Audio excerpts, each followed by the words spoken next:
about a new hobby or job. He would learn everything he could, buy all the tools, read many books, and even attend conventions.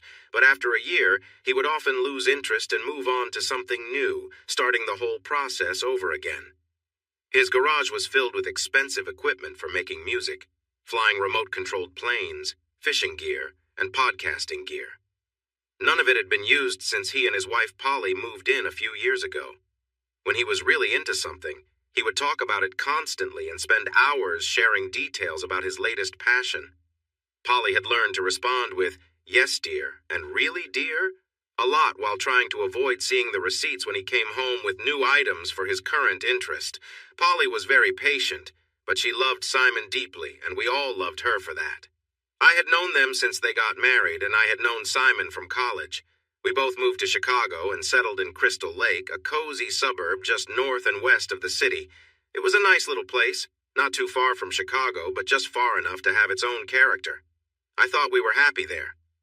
Anyway, Simon called me and said, "Oh, wait, I should introduce myself. I'm Ryan Tomlinson. I live in Crystal Lake with my wife, Deanna, or at least I did. We'll see how that goes. I work for a company that makes cabinets. The company, Dresden Furniture, has two main parts.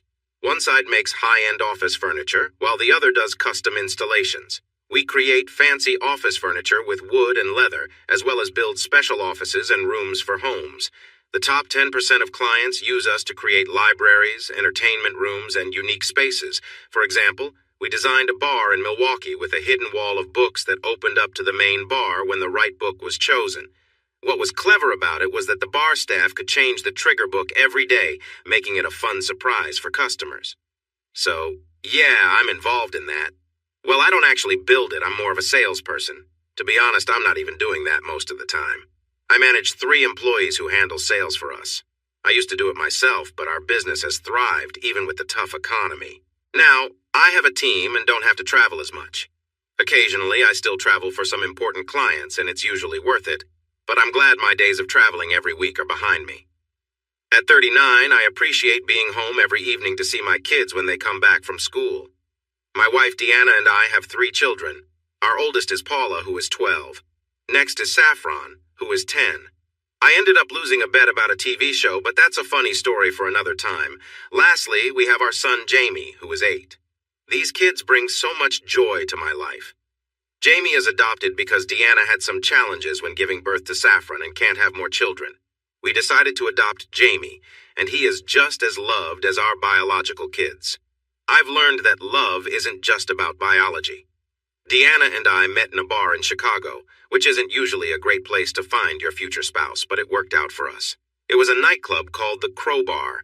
We sometimes visit it now, but that lifestyle feels far behind us. When we first met, Deanna was dressed in a goth style while I was in a gladiator costume. It was Halloween, and I'll always remember her wonderful Elvira costume from that night. She can still wear it, too. She wore it again a year ago for fun. Deanna is slender and always looks great, though her style is understated. She doesn't go for flashy outfits or anything too revealing. She's not boring, she just prefers a subtle approach. The only time she goes all out with her look is at costume parties, where she enjoys dressing up and can express a different part of herself. She really enjoys these parties, and it's nice to see her let loose. Deanna is beautiful with long brown hair, hazel eyes, and a lovely smile that can brighten up a room. When she's unhappy, her expression changes, but she lights up when she's happy. Her eyes sparkle with kindness, and she has a great sense of humor. Her jokes often make me laugh, even if they might be missed by others. I love that we share our own little inside jokes. She is 5'6", 38 years old, and maintains her fitness by walking in the winter and swimming in the summer at the local YMCA.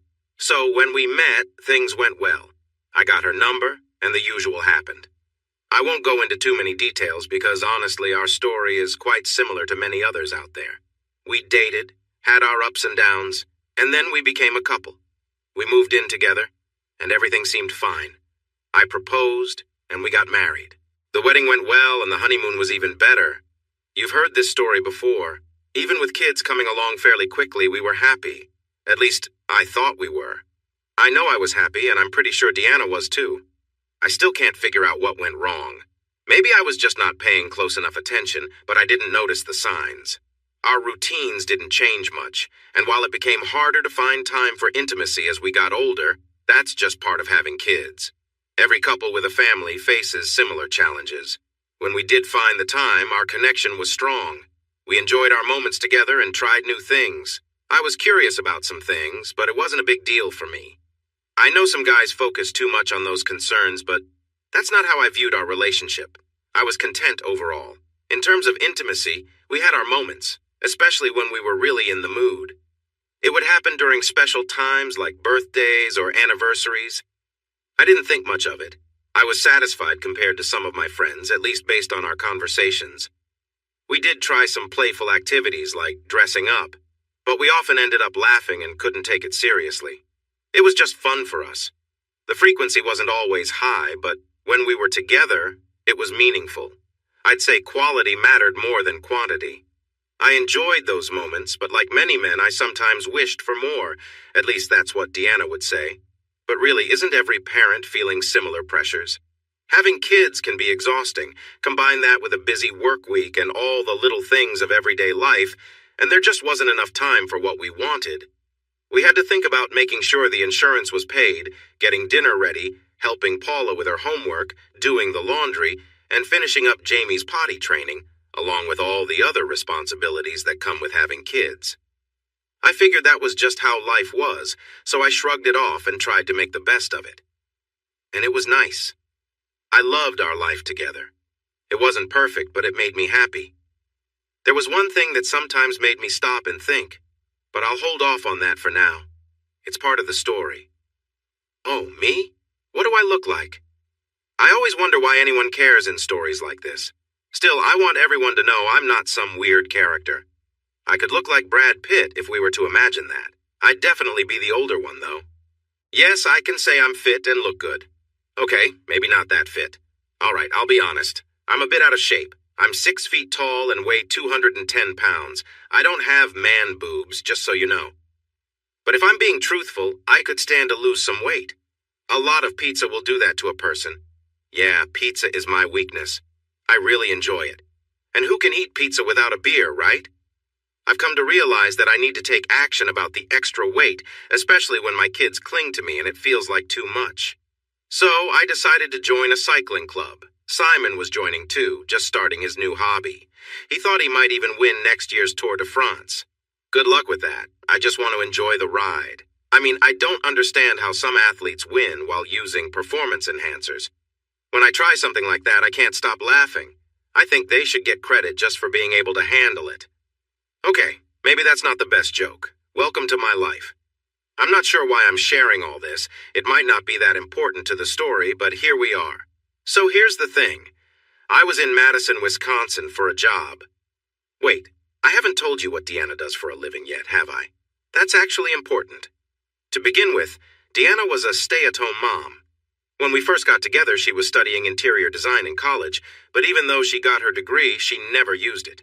We got married, and with kids on the way, she wanted to fully enjoy being a mom while I was doing well as a salesman, so she decided to stay at home.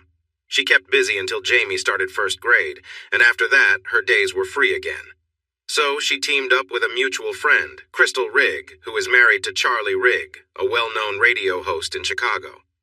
I knew Charlie from college, and we still catch up now and then.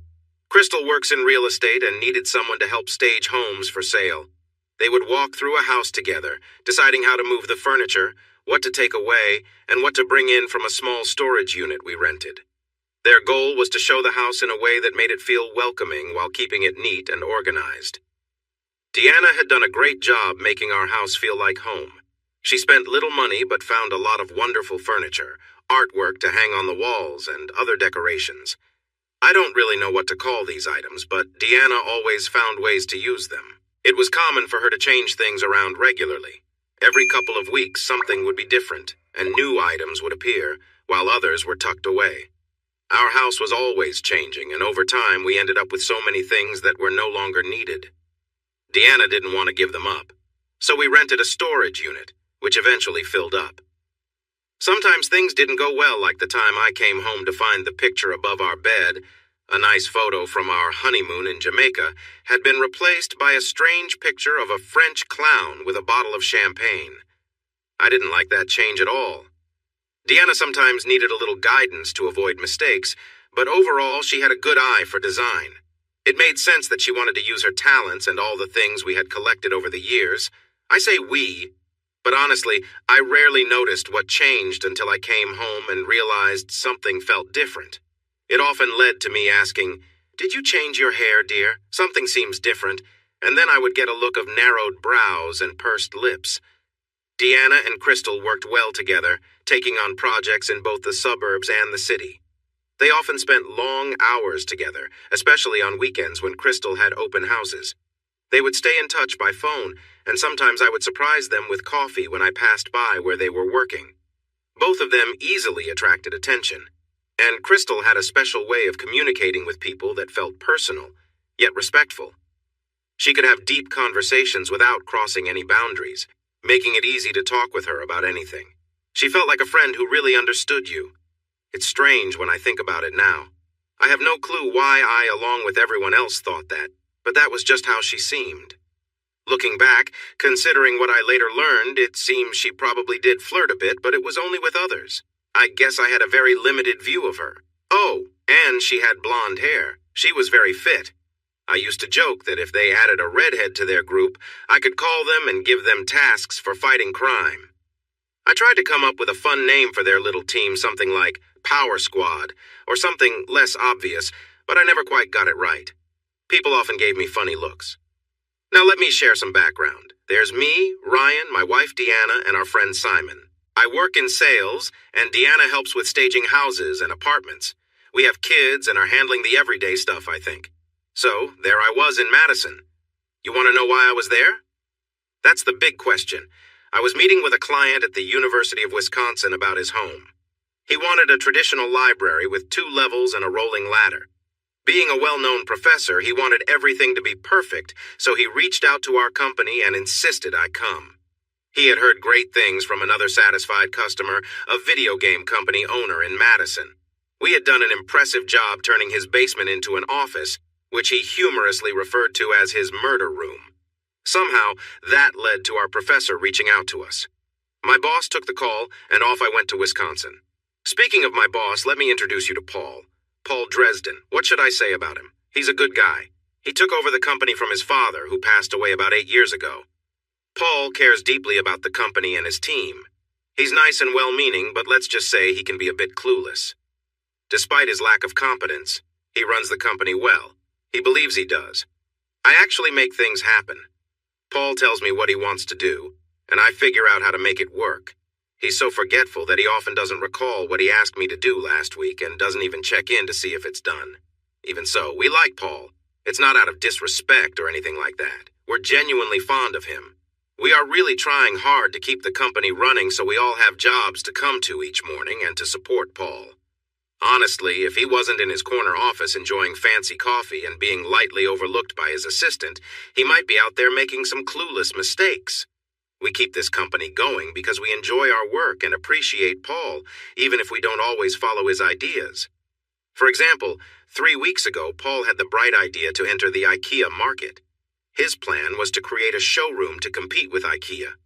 We all know that no one else was really doing that. Instead of explaining how IKEA got to where it is and how they benefit from support in other countries, something Paul might never understand, I simply said, "Sure, Paul, great idea. I can't believe no one has thought of this before." Then I left him some details about a couple of warehouses and never heard anything more. A week later, he suggested making portable desks for the military so they could easily carry them. "Sure, Paul, I'll get right on that. I know it sounds unkind that I ignored him like that, but you have to understand. Paul is like that well-meaning friend who doesn't quite get things but needs to be treated normally. He cared a lot about his team. We even got vitamins every morning. He was genuinely a nice person. Out of respect for him and in memory of his very sharp father, we all try to keep things together. It's not because we think he's foolish. It's because we care about him." One more thing about Paul. He always looked fantastic. While he may not have the sharpest mind, he certainly had the look of a respected leader. We made sure to show him off whenever we could any interviews. He was right there. We did have to watch what he said to avoid awkward situations, but he helped us attract more clients. That's probably all you need to know. Maybe even too much, honestly. I might not bring up Paul again, but I find him interesting. I can't quite figure out how he manages to put on his shoes each morning, yet he shows up for work like clockwork, ready to take on the world, one desk at a time. So I was in Madison, staying in a nice hotel just off the main square. It was May, and they were having a concert in the square near the Capitol building. The weather was warm, and many people filled the area, sitting on the grass and enjoying the music played by a live orchestra. Then I received a text from Simon. It was simple. Watching the game? This was odd. I don't usually pay attention to sports. I follow the Blackhawks a bit. I know some players, but that's about it. In fact, I'm known for being against organized sports. I've talked about how professional athletes can be very self-centered. Simon knows this well since he has heard me say it many times. So I replied, "When have you ever known me to follow games? What game are you talking about?" After a short wait, I got another message. "The Cubs-Sox Crosstown Classic. It's today." He was mentioning the game between the Chicago Cubs and the White Sox, who play in different parts of the city. The Cubs are from the north side, playing at Wrigley Field, while the White Sox are from the south side at Comiskey Park. Once a year, they face off in a special game. There was supposed to be a rivalry, but honestly, fans seemed pretty indifferent about the other team, both having plenty of disappointment in their seasons. I texted back, "No, not watching. I couldn't care less, and you wouldn't either." I chuckled, knowing the double negatives would confuse him for a moment. Almost right away, I got a reply. "Dude, get to a bar and watch it. I can't say much more than that." That caught my interest. Something was happening, and I love a good mystery. Just ask anyone who has come to dinner at my place, where we often end up playing murder mystery games. Our guests always enjoy themselves, contrary to what Deanna says about people being bored. With nothing else planned for that moment, and one more day of work left measuring at Professor Talker's house, I decided, why not?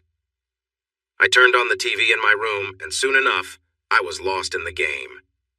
At the bottom of the sixth inning, the Sox were leading 7-3.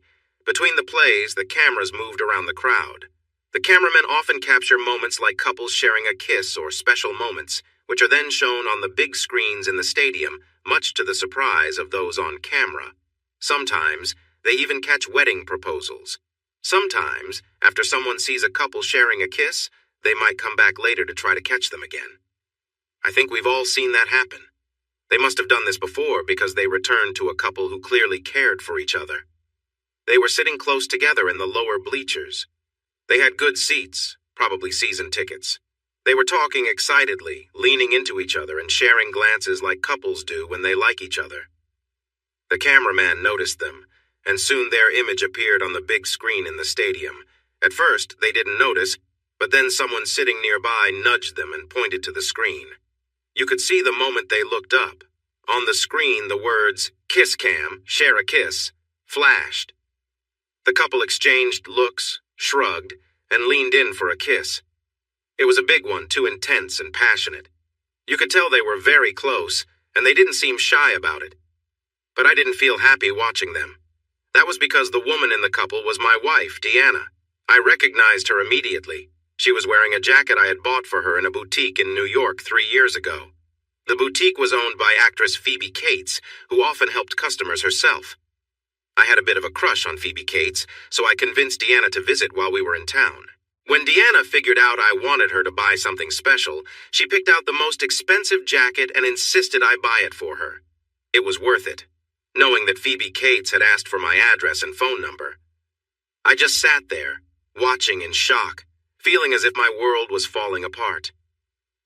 It's strange how my mind works in moments like this. It jumps ahead to imagine what will go wrong, worrying about things that might never happen because they're unlikely. My first thought was about Saffron, our daughter. Who will take her to her karate class on Wednesday if we get divorced?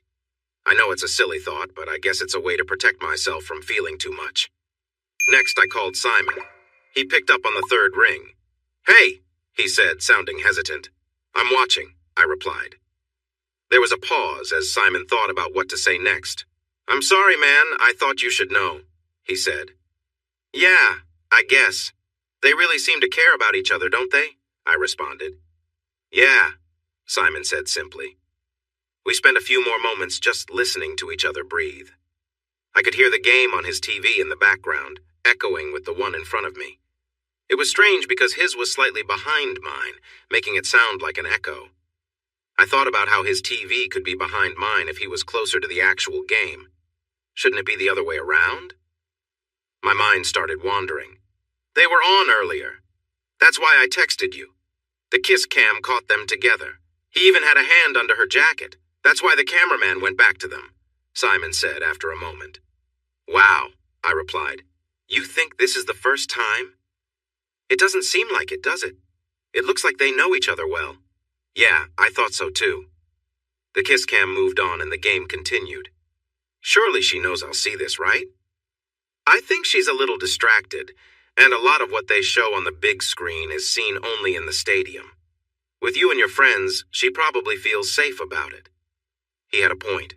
Most of my friends were more into using their brains than sports. Okay, maybe I was exaggerating.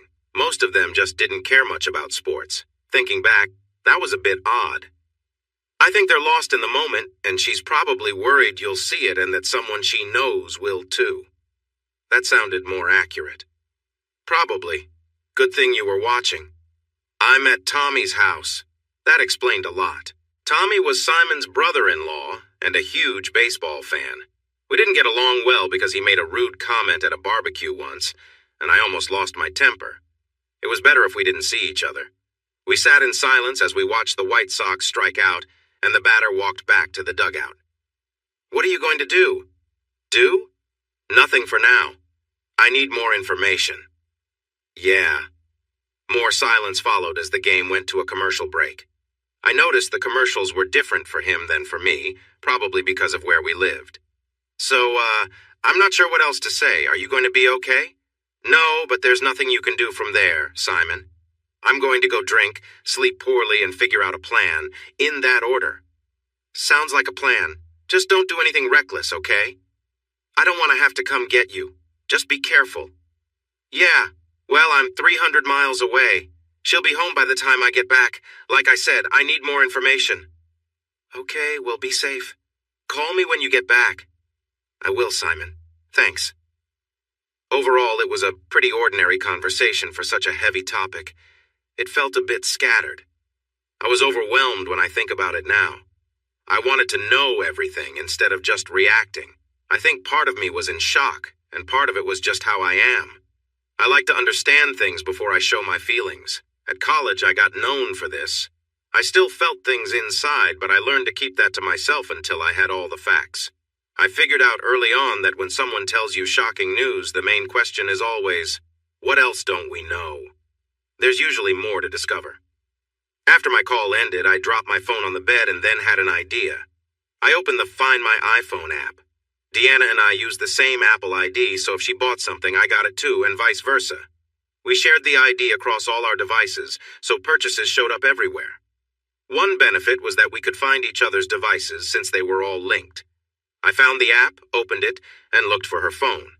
Sure enough, it showed she was at Wrigley Field. I took a screenshot for good measure. Then I sat down and tried to figure out my next step. The shock was really hitting me. I felt a mix of cold and heat. I didn't know what to focus on. I sat down heavily, bounced off the edge of the bed, and ended up on the floor. As the realization set in, I struggled to understand what was going on. I wasn't the first man to have his wife be unfaithful. Others had moved through this. Why was this happening to me? An hour later, I woke up confused about my surroundings. Once I remembered everything, I barely made it to the bathroom before I felt nauseous. Questions bombarded me from every angle. Did she love him? It certainly seemed like it from what I saw. Who was he? What did he have that I didn't? How long had it been happening? Who else knew? Did Crystal know? She must know. She's helping her. Where were they meeting? Was he married? Was he better than me? Was she going to leave me? What about the kids? What would happen to them? How did it all start?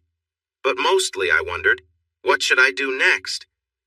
It's easy to talk about needing more information, but facing this situation was a different challenge. I was trembling as I returned to bed and fell into a restless sleep, troubled by dreams that left me feeling worse than I had expected. I realized I didn't need anything else to have a tough night. I could manage that all by myself. When morning came, I woke up sweating and shaking. I questioned if I was coming down with something, but I wasn't cold anymore, and a hot shower helped ease the trembling. I knew I needed something to eat, so I looked for a local German bar that served a good breakfast. I can't remember what I had, but I do recall that it didn't taste like much. Somehow, I made it to my client and finished the job. Thankfully, I can take measurements on autopilot now because I can't remember doing it, yet all the numbers are carefully noted in my notebook, just as they should be. It seems I'm good at my job, even when stressed. Then I found myself sitting in my car on I-90, driving back to Crystal Lake, trying to decide what to do next. Should I just leave? Go to a cheap hotel? Should I confront Deanna? Where were the kids? Had she already left? She had to know there was a chance I might have seen the footage. Maybe she just took off. If she hadn't left, would she try to play it cool? More questions filled my mind, but I had no answers. During the 2-hour drive, I made a few choices. First, I decided not to act too quickly. I was pretty sure it was Deanna, but there were still too many questions to answer. What I had told Simon was true. I needed more information. I had to find out how long things had been happening, how serious they were, and where I fit into all of this. Of course, this thinking assumed I would accept some of it if it had only happened a couple of times. Maybe I could move past it. I wouldn't like it, and Deanna would definitely have to face the consequences. But if it was something worse, then knowing wouldn't help at all. If there was no chance of working things through, I didn't really need to know more. Once I had the proof, the choice would already be made. Or would it? That was my biggest question. I didn't know how I felt. I wasn't in a take-action-now mindset, though I was very angry. I still loved her. I hadn't noticed any change in how she acted towards me or the kids. So either she was a fantastic actress or she really did care about us. But how could I make sense of that while knowing about an affair that seemed to involve true feelings? I figured I wouldn't know what I felt until I had more information. I understood my emotions were all mixed up right now, and while I knew I was upset, making big life choices in that state was not a good idea. With that in mind, I had to learn more. But I couldn't do that if Deanna found out I knew, or if I confronted her. It was better to be clever than direct. With that thought, I made my plans. The first step would be to see Paul in the morning because Paul had a brother, and he could be very helpful. I arrived home in just under 2 hours and parked my ordinary Chrysler 300C in its usual spot in the side garage of our house. Crystal Lake has a big advantage. It is much cheaper to buy a home here than in downtown Chicago, or even in places like Schaumburg or Naperville. With the money we saved, we got a 3-car garage. We only used 2 of the spaces, but one of those is a separate room from the main garage. As I sat in the car, I heard the bodywork ping as it cooled down. I took a moment to collect my thoughts. I had read about situations like this where a husband comes home and suspects his wife has not been faithful. In those stories, the husband acts sweet but keeps a distance while secretly planning his next steps. I didn't think I could fake it like that. I needed to find a way to avoid Deanna and the kids because if I spent time with them, I'd be too worried about what she might try to do if we separated. I felt lost and needed some time away from my family to gather my thoughts. I went inside, heading straight to the bathroom, even though Deanna was busy in the kitchen. She called out to me as I walked by. I made a few strange noises and mumbled that I felt sick. Deanna came to the bathroom door and asked if I was okay. I groaned and said, "Just not well. Please keep the kids away. I don't want them to catch anything." She replied, "Oh, really? You thought you were dying over a tummy ache last month. I had to help you, and all you needed was something to drink. You'll be fine. I'm making dinner, so come out when you can." Her kindness struck me differently now. In the past, I might have played the role of the poor, sick husband, and she would have looked at me with a playful disapproval while the kids pretended to help me feel better. We would all laugh, and they would give me medicine, which were usually just candies. But now, knowing what I knew, I wondered if she really cared, or if she was just pretending like I had thought before. Once you learn about hidden betrayals, nothing feels the same. Every little action raises questions. You start to wonder about the truth behind everything, and it eats away at you. Even when she tells you something, the doubt lingers because trust has been broken. This worry makes you feel anxious, and it seems like peace is out of reach. That night, I went to bed soon after her. I stayed in my room until I was sure she had gone to sleep. She wakes the kids up in the morning, so she goes to bed earlier than I do. The kids came to see me, and I couldn't help but hug them, kiss them, and listen to their stories from the day. I love those kids. I got them to promise that we could all go to the movies the next day when I was feeling better. I planned to choose a movie that Deanna wouldn't want to see, giving her some time to herself at home. She often said she felt like she never had the house to herself since we were both busy during the day. I slept in the guest room. I vaguely remember Deanna peeking in before taking the kids to school and saying good morning, but I don't recall much else. I did sleep, but felt like I hadn't rested at all. I forced myself out of bed, took a shower, got dressed, grabbed some toast, and managed to get ready. I knew I looked terrible because everyone told me so, from the receptionist to my assistant, Adriana. Oh, Adriana. I realize I haven't mentioned her yet. She's nice, I think. At least she seems nice to some people. She keeps her life private.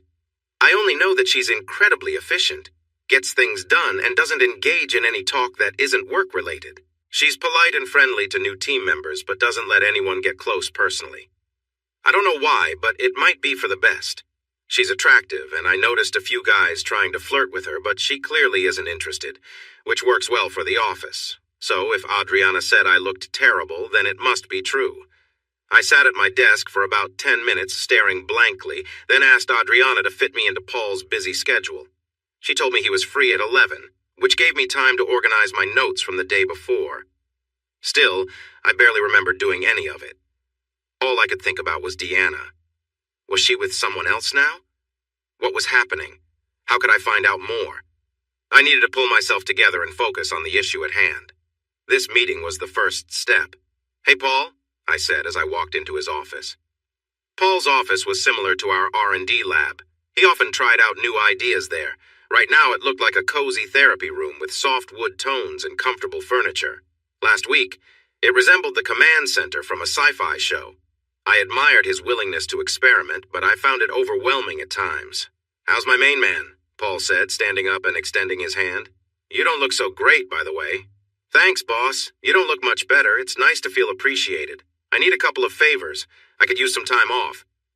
I hesitated, taken aback by his pleased expression. "Good idea, son. You've been working hard lately. How did the job go in? What was the place? Milwaukee?" That was Paul, never focusing on one thing for long. "It was fine. I just need to take care of a few personal matters. It won't take long, but I won't be around." "That's all right. You know I can handle things while you're away. Trust me." I felt a bit uneasy with that. By the time I returned, who knows what could happen. Paul had big ideas, and they often didn't end well. "Take the time you need. It's good to take a break and enjoy time with your amazing family. Spending time with Danny would be good for both of you." "Deanna? Okay, there's one more thing." "Go ahead." "I need to speak with Solomon." There was a pause before Paul replied, "Why? I have some matters he could help with." "You know what he's like. Are you really going to support him, Ryan? I don't want that." "Paul, with all due respect, he might be a bit different socially, but he's really talented and I need his help right now." "Is this about work? I can't risk having the company connected with him." "No, this is personal." Paul was quiet for a moment as he thought it over. "All right, just this once. Since you've been such a loyal partner, I guess I can allow it." Solomon Dresden had always been the odd one out. He was mixed race, and his look had caused Paul's mom to be cut off by his dad. Solomon grew up with his mother, and his life was quite a challenge. He faced social difficulties and had trouble controlling his impulses, but on top of that, he was very smart. The first time he saw a computer, he dove right in and started hacking within a month. He took down his first bank in Hong Kong, and 6 months later, the NSA arrested him. They wanted to use his skills for their own needs, but soon realized that someone who struggled socially wasn't the best choice for such access. There were some issues with him following a celebrity, and he ended up spending 4 years in a facility. After that, he was released thanks to a group named Justice Now, which argued he had been unfairly treated. Now he could only use social media, and once his father passed away, Paul took him under his wing. In this regard, Paul was pretty sharp. He understood that Solomon's skills would be in high demand, especially by those who operated outside the law. He moved Solomon around often, doing what he called his Domestic Witness Protection Act. He hired a caregiver for Solomon who stayed with him all the time. This was one of the best things he had ever done for his little brother. It was one more reason why we admired him. Okay, so where is he? I asked, thinking I might have to run all over to find him, imagining trips to busy airports and getting a bag out of a locker while trying to avoid trouble. At home, Paul replied, smiling. He's what? I said in surprise. Paul just shrugged. He wanted to come home for a bit. I thought, why not? We gave the caregiver some time off since he was back. I didn't know how to respond to that, but time was ticking away, so I moved on. Thanks, Paul. I'm heading out now. Call me if you need anything, but... Paul reached out and took my hand again. It's okay, Ryan. Whatever is going on, we can work it out together. I shook his hand, looking at him, and felt like I might break down right there. But I held myself together and left. I got to Paul's house about an hour later. I had stopped by the office and spoke with Adriana, telling her that if Deanna called, I was out on a local job. She raised an eyebrow but didn't ask any questions, just gave me her familiar, I don't care look. I knocked on the door to Paul's house, and there was Solomon, looking tired and like he had just woken up. He recognized me and shouted, "Uncle Ryan!" wrapping his arms around me. He was only in shorts, and we were on the porch of Paul's fancy house in a gated community. It was a bit funny knowing the rumors that could arise from this. I gently pulled away and motioned for Solomon to come inside. I knew Solomon would remember me. I had bought him his first video game console and some games to go with it. Sometimes Paul teased me, saying I had started Solomon on a wild path, but I didn't regret it. He had been kicked out of 3 schools, and the poor kid just needed something to focus on, so I had helped him. We had been friends ever since. Once inside, Solomon started making coffee. He held up the pot and asked, "Want some?" I nodded. Sure. Paul had all the good stuff. Solomon poured me a cup and sat down across from me at the kitchen island, where we both enjoyed the rich coffee. "So what's going on, Uncle Ryan? You didn't come here just for the coffee." I took a moment, just enjoying the smell of the coffee. Then I blurted out, "Deanna is having an affair." Solomon immediately set down his coffee, got off his stool, and came over to hug me. It might not have been the most fitting reaction, but it felt nice. For a moment I was overcome with emotion, and then he let me go and I regained my composure. "So, that sucks, man. Are you sure? Oh wait, that's why you came. You want me to..." "I understand." Solomon made up for Paul's smarts. It was like they were one person in 2 halves. Paul had the looks and charm, while Solomon had the brains and social skills. I looked at Solomon with big eyes. "Would you? I need more information. I need to know more, and you know how to find it. I know you're not supposed to use a computer, but..." Solomon just smiled at me. "Of course, Uncle Ryan. You don't even need to ask. We'll find out and settle this. It's all possible." So that's what we did. He took out his laptop and went online. It was an eye-opening morning. I learned a lot about how hackers operate. I expected many little windows opening with lots of codes, like you see in movies, with countdowns and action. But Hollywood isn't always truthful. Most of the time, Solomon was in chat rooms. Many hackers are not as active as you'd think. If you want to get into a system, someone else might have already done it. You just need to connect with that person and either get them to share their method or their login details. There are many hacking chat groups globally where people share this kind of info. It works on back and forth. You have to give something in return. Solomon, known online as Scorbius, was famous, and people were eager to help him. First, we needed to access the booking system at Wrigley Field. Simon believed they were in a special season ticket box, so we needed to confirm it. Solomon spent some time chatting online but learned that none had been in the booking system at Wrigley Field. It's a sports thing. They were more into their hobbies. But the system used there was similar to parts of Ticketmaster, which they had accessed before. Solomon got the instructions and was inside in about 20 minutes. While he worked, I browsed the MLB website for clips of the game. I found one where the camera moved across the crowd, and there they were. Luckily, they didn't have the kiss cam part online. I wasn't sure I could handle that. From a still shot, we checked the seating plan and figured out where they were sitting. After that, it was easy to look through the database and see if those seats belonged to a season ticket holder. They did. Jordan Lawler, the name of my rival. Not just a rival, more like my true opponent. Rival suggests he might have won already. I was back and forth in my thoughts again. Should I confront him or just let it go? I still didn't know. We found his home address. It was an apartment downtown, probably not a place for raising a family. We didn't get his credit card info. I learned something valuable from this experience. Most websites that collect credit card information to charge customers don't actually keep that information themselves. There are many rules about how credit card details should be handled. There are specific servers and access methods required, and many businesses that sell things online don't have the time, money, or expertise to set all of that up. So, they often hire companies that specialize in storing credit card information. When you enter your credit card information to buy something like movie tickets, that part is managed by another company. The movie ticket company only gets a code to talk to the credit card company.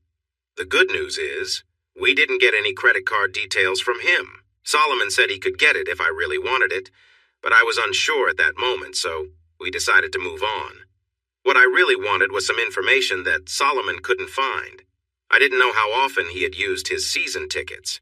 I didn't know who he brought with him. Most importantly, I wanted solid details about the situation he was involved in. I had learned more than before, but I still needed more answers. We decided to take a break, and I suggested lunch. Solomon waved his hands and asked me to grab him a burger from Burger King while he did some more digging, so I went off to get it. When I returned half an hour later, I was amazed by what he accomplished while I was away. He had gathered a detailed report on Mr. Lawler that any private investigator would be proud of. Sure, it was all obtained in a questionable way, but I wasn't planning to use it in court, so it didn't matter. As we ate, I reviewed the information. I learned that Mr. Lawler was married, which I didn't expect. He lived in Philadelphia, had 2 kids, and traveled to Chicago to work on a company buyout. He was negotiating a deal to buy a candy company there. He had already been in Chicago for at least 8 months and would probably be there for another 2 or 3 months to finish the deal. He bought a condo to stay in since he was spending so much time in Illinois, thinking he could sell it later and break even. Now the condo was on the market. We also found out that he was a client of Royals Realty, where Crystal worked. That was the connection. That's how he met Deanna. She was staging his condo. While I was focused on the documents, Solomon pointed to the file and said, "That was fun to put together. Deanna should get involved more often." I paused for a moment, letting him realize what he had just said. It took him a second, and then he quietly said, "Oh no. I'm really sorry, man. I didn't think. You know how it is with social issues. Sometimes you say things without realizing it. Anyway, I decided to move on." I looked at him and said, "Don't worry about it," then went back to my reading. We were making progress, but I still needed more information. Then I suddenly remembered Crystal. She would definitely know something. So I took out my phone, motioned for Solomon to be quiet, and made a call. After a few rings, Crystal picked up. "Hi, Ryan. How are you? Feeling okay?" Deanna must have talked to her. That was good. It meant they were in touch. "Sort of. Hey, Crystal, do you know where Deanna is? I think there's a problem with her phone. I tried calling her yesterday and today, but I couldn't get through. It doesn't even ring. Maybe she's somewhere with no service? Do you have any idea?" "Oh, I'm not sure, Ryan. She's doing a project downtown today in an apartment building off Lower Wacker Drive. She mentioned needing to get some things from storage, so she might be heading to Crystal Lake right now. I can let her know you called if she reaches out to me." "Yeah, that works. It was the same yesterday, too. Do you know where she was then? I was curious if it had anything to do with her phone." Now that was the key question. "Oh, she was with me at a showing. We were downtown again. I've got 4 different apartments I'm showing right now." Aha, that was a clear lie. Crystal clearly knew more and was protecting Deanna. Now I had a new approach to take. "Okay, not a problem. I'm sure she'll call me when she can. Thanks, Crystal. Say hi to Charlie for me." "Will do, Ryan. Take care of yourself, all right?" Her husband, Charlie, was well known on the radio. He combined humor with his political views and was very popular in Chicago. Although he had political goals for the future, he was enjoying making people laugh. In many ways, Charlie could be more persuasive than anyone else I knew. Humor makes people agree without realizing it, which is similar to my sales techniques. Strangely enough, even though we had different political views, Charlie and I got along well. We had fun together as long as we avoided certain topics. He even called me on his show a few times. Now, I needed to find a way to get information from Crystal. She was clearly hiding things for Deanna, and I needed her to share what she knew without telling my soon-to-be ex-wife. The situation had turned again. I was going through a divorce. I needed to figure out how I felt and what I was going to do, but that could wait. So, how was I going to get information from Crystal? One thing was clear. I wouldn't get anything by just sitting around here. But Solomon might help. Hey, Solomon. Yeah? Can you keep looking into Crystal Riggs? I need any information you can find, bank details, job history, anything. She's one of Deanna's friends, and I need leverage. Solomon looked at me oddly and said, You know you sound like an old-school gangster, right, Uncle Ryan? I blinked and replied, Can you do it? Solomon was slightly offended. Of course I can. I'm just curious about what you plan to do with this. Don't worry, it won't lead back to you. None of this will be used in court. I just need to know what's happening. Solomon's eyes showed understanding. I can support that. I'll work on it. These people need to face consequences. If you need anything, just shout, okay? How do I contact you? Oh, right, you don't have my number. Just a second, he said, and grabbed my phone to add his contact. There you go. Be careful with that. I'll only keep it for a couple of weeks until I get a new phone. I smiled at the secretive nature of it all, realizing it was the first time I had smiled in nearly 3 days. But that thought quickly vanished. Crystal was my next focus. I needed to concentrate. I sat in my friend Simon's car outside an apartment building, waiting for Crystal to come out. Earlier, I had called Simon and asked to borrow his car. He agreed quickly, so I rang his doorbell since I was nearby. We talked for a bit, and I noticed he looked worried. I didn't have time for a long chat, so I took the keys, gave him mine for now, and left as quickly as I could. Part of me didn't want to discuss everything going on. I was still confused about my feelings and the direction I was headed, and I just wasn't ready to talk about it. Thankfully, he understood. He gave me a hug and told me to stay safe, expressing his sympathy again and reminding me to call if I needed anything. I drove away. I knew where the Royal Realty offices were located. They were in Schaumburg near the Woodfield Mall. I had been there a few times with Deanna, so I was familiar with the area. I also knew Crystal would be there since I had called earlier from a payphone, pretending to have a silly accent and asking if she was available for an appointment. The receptionist said she was free but had a meeting at 3, so it had to be earlier at the office. I knew she was there and would probably be upset about being stood up, but that was part of the plan. At exactly 2:45, I saw Crystal leave the office and get into her yellow Porsche. I had teased her before about that car, saying it looked too flashy and that Charlie would never drive it. Everything seemed normal, but today was different. I wasn't sure why I was following her. I just needed to do something. Maybe I wanted to talk to her, learn more about her day or who she was seeing. Now that I think about it, I probably just wanted to feel like I was doing something useful, even if it wasn't. She drove to Des Plaines and went to a meeting in an apartment building. I parked nearby, wondering what I was doing with myself when she came out again. She was on the phone, chatting excitedly, then got back into her bright yellow car. Luckily, it was easy to follow her in that bright color, especially with the heavy traffic. We both drove to Mount Prospect, which is known for the police car and the Blues Brothers. We cruised along Gulf Road and then pulled into a rundown motel with rooms that had outside doors. I couldn't understand why she wanted to stop here, but it quickly became clear when she parked next to a fancy BMW, got out, and walked to a certain room. A man in a suit opened the door and greeted her with a smile. He definitely wasn't her husband, Charlie, but he acted like he was. He leaned in, kissed her, and shut the door. I was frustrated, fumbling with my phone, wishing I was ready to take a picture. I guessed they would be inside for a while, so I decided to grab coffee from a nearby Starbucks. I returned and sat there, distractedly scrolling through my phone, wondering what Deanne was doing at that moment. Then my phone rang, and it was Solomon. I answered quickly. He said, "Hey, I've got some news. Are you free to talk?" "Go ahead," I replied.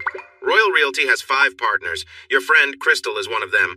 The company is doing well. They have many profitable projects and plenty of money saved.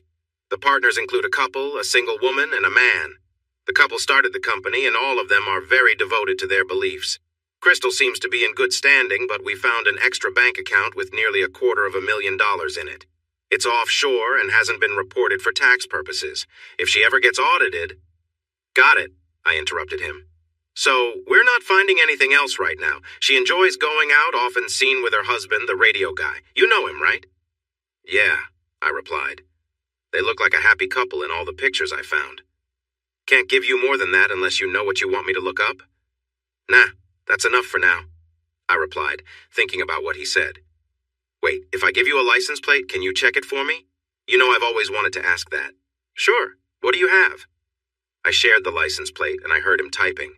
He said, checking the DMV is like a beginner's task for hackers. It's easy. The security is weak. Here we go. Alvin Jeffries. Lives in Rolling Meadows. Let's check his social. More typing followed. He's the CEO of Procent Builders. They are building condos off Golf Road in Barrington. And guess who's helping them sell? Royal Realty? Yes, you got it. I guess she's getting extra benefits. No wonder she has hidden money. She must be getting something in return. That's interesting. More connections. All right, Solomon, keep looking. I'll talk to you later. Just then, my phone rang, and I saw it was Deanne calling. Without thinking, I answered. It was a habit, and I didn't consider what might happen. Hey, honey, how are you feeling? She asked, sounding concerned. Oh, I'm fine, I said, and then kicked myself mentally. Being sick meant I could avoid her, and I wasn't thinking straight. I was too focused on watching the motel entrance. That's good. Crystal said you were trying to reach me? Oh, no. I had told that lie. Quick, make something up. Oh, nothing much. Just worried that your phone isn't getting my calls, in case I need you. Oh, that is strange, but it seems I can call you. Do you want anything special for dinner tonight? She asked, changing the topic. I wondered why she did that. My worries were creeping back in. I don't know. Chinese? Oh, the kids will love that. Jamie really likes dumplings. It's cute. I just sat there, amazed at how normal she sounded. At that moment, I realized our life was built on a lie, at least partly, maybe mostly, and it included some very important things. Yeah, I replied, unsure what else to say. Are you okay, babe? You sound distant. I'm in the middle of something. I have to focus. It's some tedious work I'd rather not do, but it needs to be done, I said, honestly. Oh, okay. Well, don't let me distract you. Have a good day, babe. Can't wait to see you. I have a little surprise for you. She finished her sentence with a hopeful tone. I couldn't feel any excitement, so I just grunted and hung up. I sat there for a moment, thinking about the situation. I found myself sitting outside a motel, thinking that my wife's friend and boss might be having an affair. Just 2 days ago, I never imagined this was happening in my life. Now it seemed like everyone I knew was involved in something like this. I felt lost, as if I was walking around with closed eyes, not seeing what was really happening around me. It made me question everything. Were the meetings I thought were to discuss important school matters actually just gatherings to meet new partners? Whatever happened to being loyal? Why was there so much disrespect for commitments? I never thought I would have to worry about this in my own life, but once you think about it, you start noticing things you never saw before. I needed some information about Crystal, and suddenly I found she seemed to be just as unfaithful as my wife. It made me want to pack up my kids and move far away to a place where no one would be close enough to cause trouble. I really couldn't wrap my mind around this situation. Was anyone I knew being faithful? I adjusted my phone to record again, and just as I did, the door of the motel room opened. I scrambled out of the car and pointed my camera at the scene. The guy was missing his jacket and tie, and his shirt was partly tucked into his pants. The woman was finishing buttoning her blouse, and then they shared a passionate kiss. I was recording it all. I've never understood why people cheat and then stand publicly to kiss. It's like they are announcing to the world, "Look at us. We're at a motel in the afternoon." It seems so reckless. If they were committed to each other, why would they need to meet in secret? It felt silly, but there I was, secretly watching them, so who was I to judge? The man grabbed his jacket, walked to his car, and drove away. Crystal then got into her car and started talking on her phone, and that was my moment. I needed to act quickly. I was fed up, frustrated, and wanted answers right away. I walked over, opened the passenger door of her car, and calmly climbed in, smiling at her. She looked at me with a forced smile and said into her phone, "I'll call you back. I have someone here," and ended the call. "Hello, Ryan. What a surprise. What can I do for you?" she said, sounding polite but clearly wishing I wasn't there. The fear in her eyes was clear, but she was clearly going to try to stay calm. "Oh, I don't think you can help me much right now, Crystal. You probably need a break. It must have been a long day, right?" I said, nodding toward the motel room door. She flushed and replied, "I'm not sure what you mean. I was meeting a client. He has meetings in the area and stays here when he does." "Sure, I believe that. But I wonder why, Crystal. Alvin lives in Rolling Meadows, which is less than 10 miles away. Why would he stay in a motel? And why did he leave right after your meeting?" Crystal opened her mouth but then closed it, her eyes darting around as she looked for words. "How about this? There's a bar nearby. Let's drive there and get a drink. I'm sure you need one to calm your nerves, and besides, you must be thirsty." She continued to stare at me, unsure, until I buckled my seatbelt and firmly said, "Drive." She jumped at my prompt. She quickly put the car in drive, and we headed to the Under the Sea saloon. The bar was as unappealing as it sounded, the kind of place where the floor feels sticky. But it had no windows, plenty of tall booths, and dim lighting perfect for the talk I needed to have.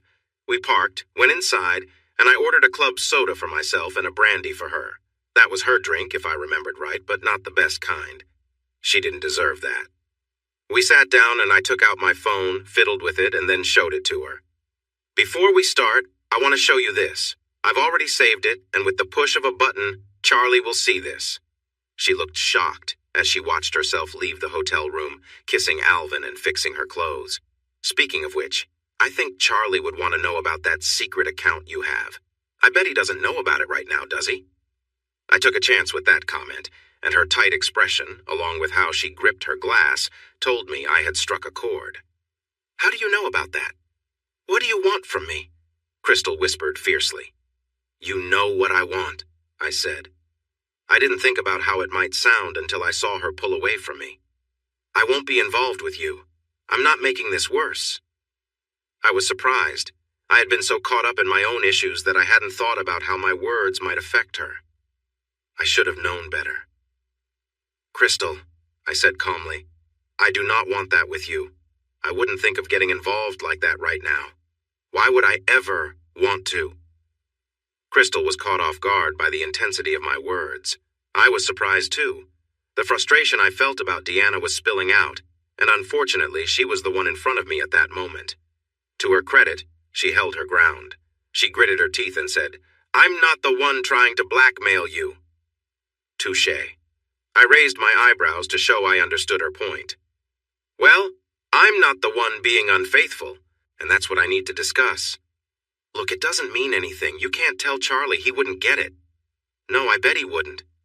It's just a casual thing. It's just a way to seal the deal. The money is for our retirement. We want to move to Florida eventually. I want to make sure we have everything we need." "I really don't need your excuses, Crystal. I don't care. You made your choices, so now you have to live with them. I'm not interested in your messy affairs. Your reasoning, which lets you go home to a man who loves you after spending time with another man, is not my concern." "Then what do you want?" she asked defiantly. "Money?" I frowned. "Like I said, you know what I want. I want to know about Jordan Lawler." Crystal looked at me in surprise and then said quietly, "Oh no." She took a sip of the brandy and looked away. "Yes, Crystal. You are about to betray Deanna, or your marriage could end before that drink is finished. I doubt your partners at Royal Realty would be pleased either." "Oh, I think some of them would be proud," she said softly. "Really?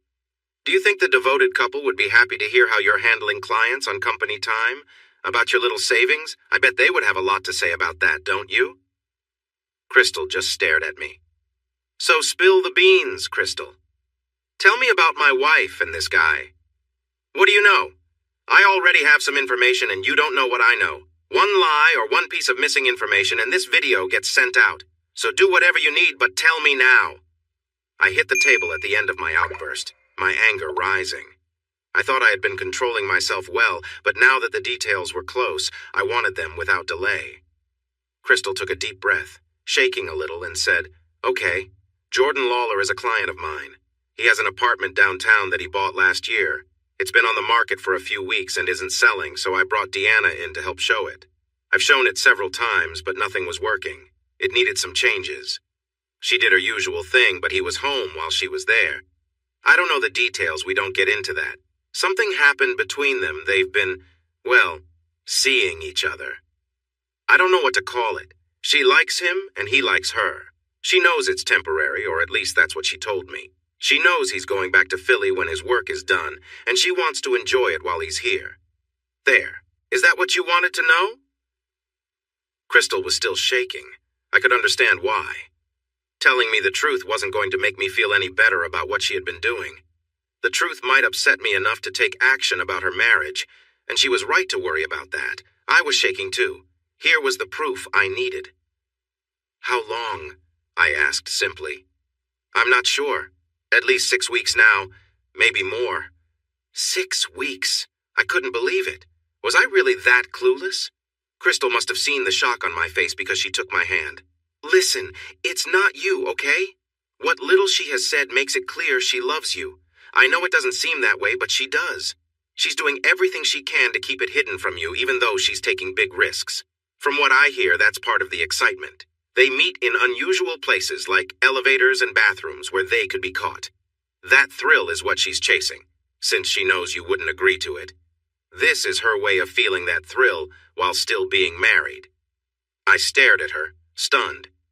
Yeah, now that I say it, I get how silly it sounds. The whole idea of taking risks should have some danger to it, especially for her marriage, Crystal said, making a face as if she had just tasted something unpleasant. How did you find out? Was it something big, like on the screen? I nodded, and she let go of my hand. I told her this morning how crazy that was. She just laughed and thought there was no way you'd find out none of your friends are into sports, and you surely wouldn't be watching. It was only on the screen at the stadium. No, it wasn't. It was on national TV, I said, my voice dull. Crystal closed her eyes and winced. Wow, I don't think she knew that. She just mentioned how it excited them and they were really into it afterwards. I sat still, just listening. Is this guy something special? Is he good at what he does? I don't know, said Crystal. It's not like I sleep with every client. Just some, right? I said a bit bitterly. She looked away, not answering. Look, Ryan, I could talk about it just being physical, but I don't know what it means for her. I never thought she would do this. When she first told me, I was shocked. I mean, I've always had wandering thoughts. Her? She seems so proper. When I mentioned this, she just smiled and said, Not right now, I'm not. I don't know what to think. When I've seen them together, they look happy, like they're in the early stages of love. I hate to say it, but I think this is serious trouble. In a way, I'm glad you found out. Now I can be honest with you. I just sat there, scratching my head, trying to process everything I had just heard. My life felt like it was falling apart, and I was sitting in a bar, unsure of what to do next.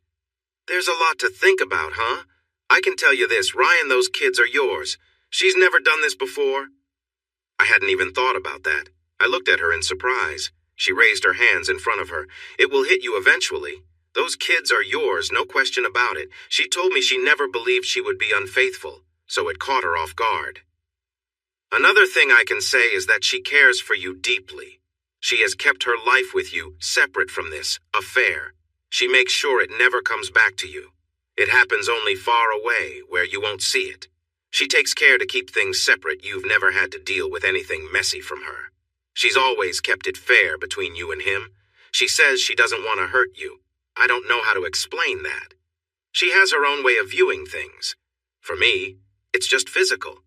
But for her, it's tied to her feelings for you. Doesn't want to hurt me? Besides having a relationship with someone else and lying to me about it for weeks, you mean? I was feeling both upset and angry. I'm not sure what to say, Ryan.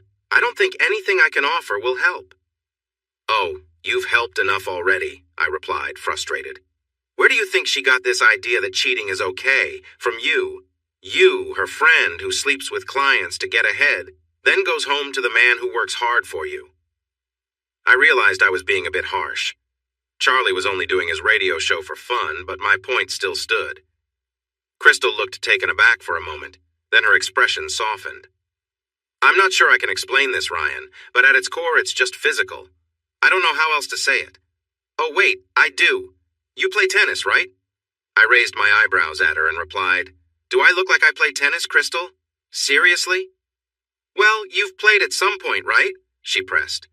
She was getting frustrated trying to make her point, and I was being difficult, but I nodded anyway. Here's the thing. When it's just physical, it's like playing tennis. You both get tired and sweaty, work up a good sweat, but no one really loses, so in a way, it doesn't mean much. You wouldn't mind Deanna playing tennis with someone else, right? So think of it this way. If you let her have this, you also gain the freedom to do what you want, and she can't complain. Isn't that what every guy dreams of?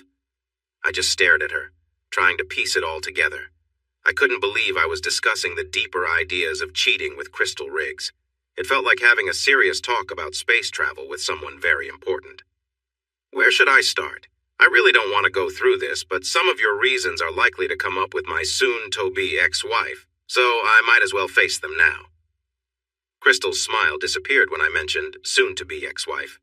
I probably should have kept that to myself, but I was upset. First, while your point makes sense, Crystal, she smiled at that, it's still wrong. You don't play tennis just to have kids. Intimacy is about two people connecting deeply. It's sharing something special that stays just between you. It's about giving yourself to another in a special way that only you two understand. It isn't like a brief encounter in a cheap motel, no matter how you try to look at it. If both you and your partner see it differently, that's fine. You can choose to view intimacy in your way. But in your situation, that's not true, is it? Charlie has no idea you are seeing someone else. You know this is not right, or you would be honest with Charlie.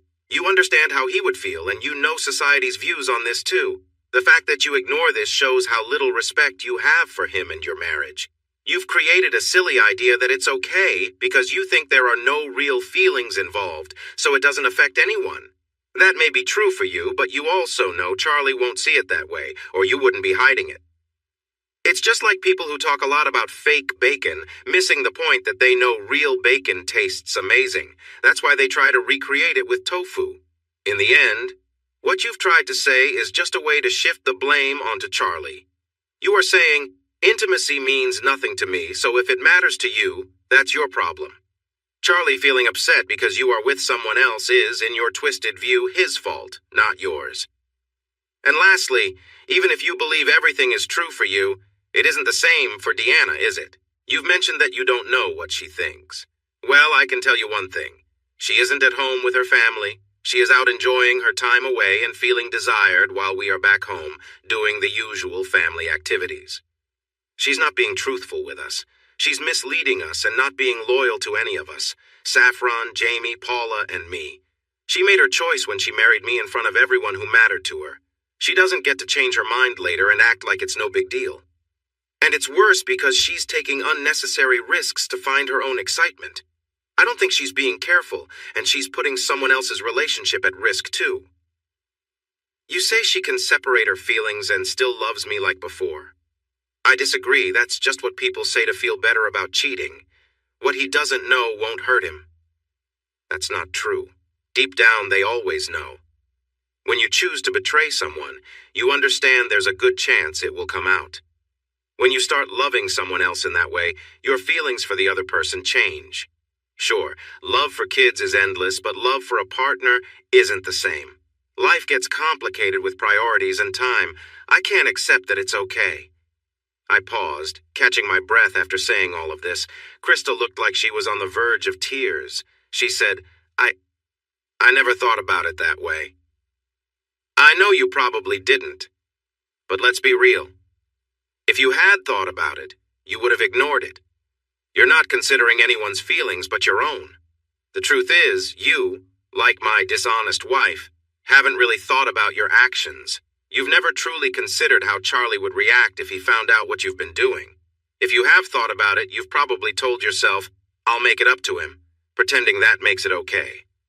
How do you think he'll feel? Picture yourself in his shoes. Imagine if he were in a situation like this. Crystal's face went pale and she looked angry at first, then worried. Exactly. You can't grasp the hurt and damage your actions cause. You've done a good job of ignoring it to protect what you want. Now you've convinced Deanna of it too.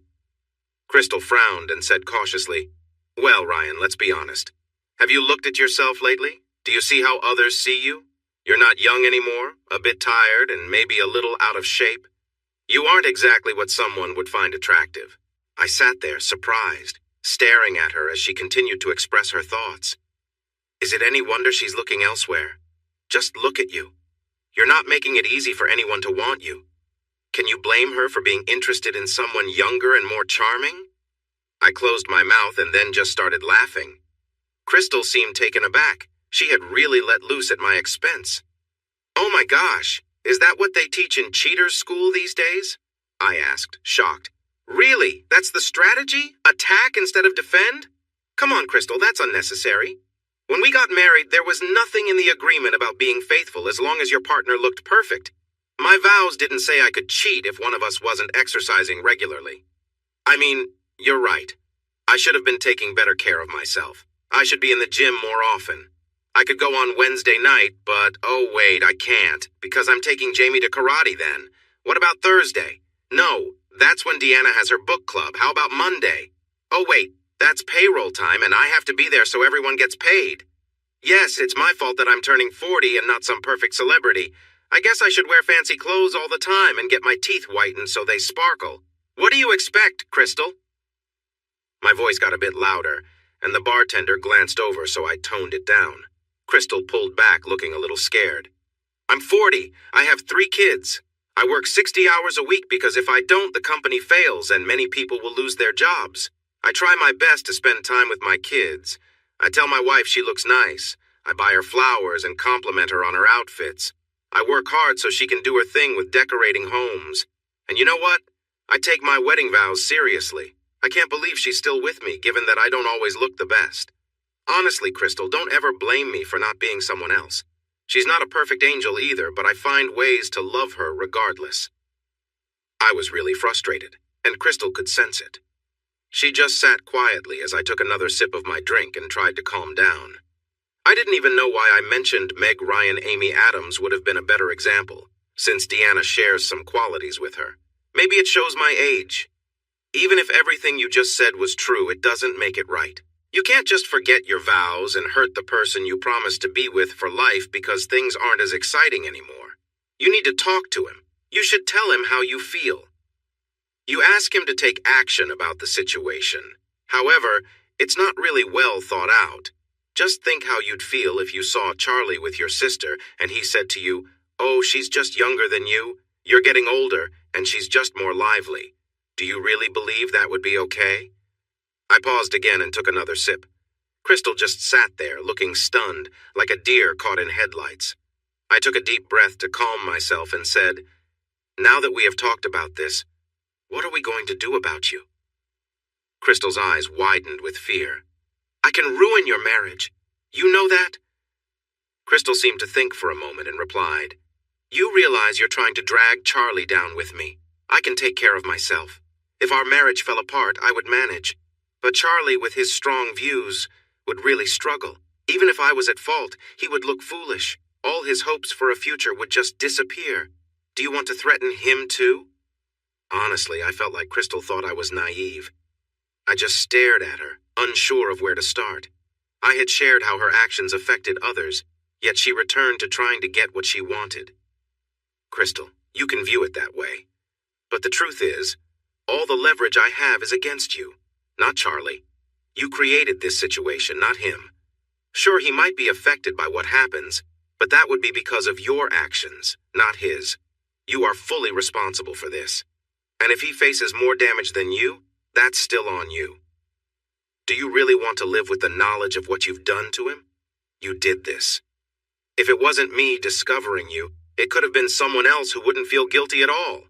Right now, you have no power to negotiate, and you're trying to use a threat against someone you are supposed to love deeply to escape your own responsibilities. Crystal, you're supposed to care about Charlie more than anyone else. Why aren't you willing to do anything to prevent hurting him further? Seriously, who are you? Do you understand why you've gotten away with so much? She looked at me for a moment, then shook her head. Because he trusts you. Completely. He's not monitoring you or questioning your actions. Whatever you tell him, he believes. What you've done with that other person, and who knows who else has changed that trust into something negative. I can't even begin to express how that feels. You'll never know because you are the one causing the pain. You will not understand the hurt of finding out you've been betrayed. This happened because someone took advantage of another person's trust. If this all comes to light, you will have shattered his ability to trust any woman for a long time. Deanna has already helped me with that.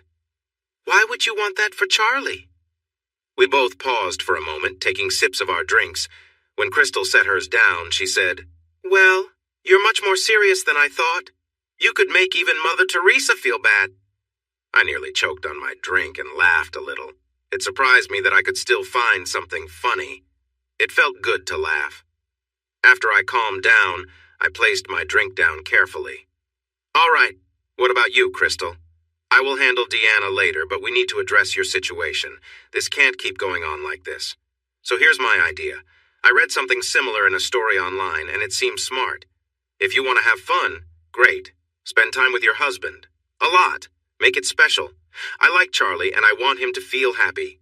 Use your creativity. If you want to have secret meetings, go ahead. Buy some fun clothes. Explore new things. If he enjoys it, keep it going. You could even invite someone else along. Just make him so happy that he talks to his friends about it. I won't be asking him, so if I don't hear anything, I'll have to share this conversation. Is that clear?" Crystal looked surprised, eyes wide, and nodded quickly. "I can do that. I would like to." "It doesn't matter if you'd like to or not, Crystal. You will do it, and you also need to stop covering for Deanna. Tell her anything like you found new beliefs or that someone has an illness. Make it believable. From now on, you won't show my wife that what she is doing is okay.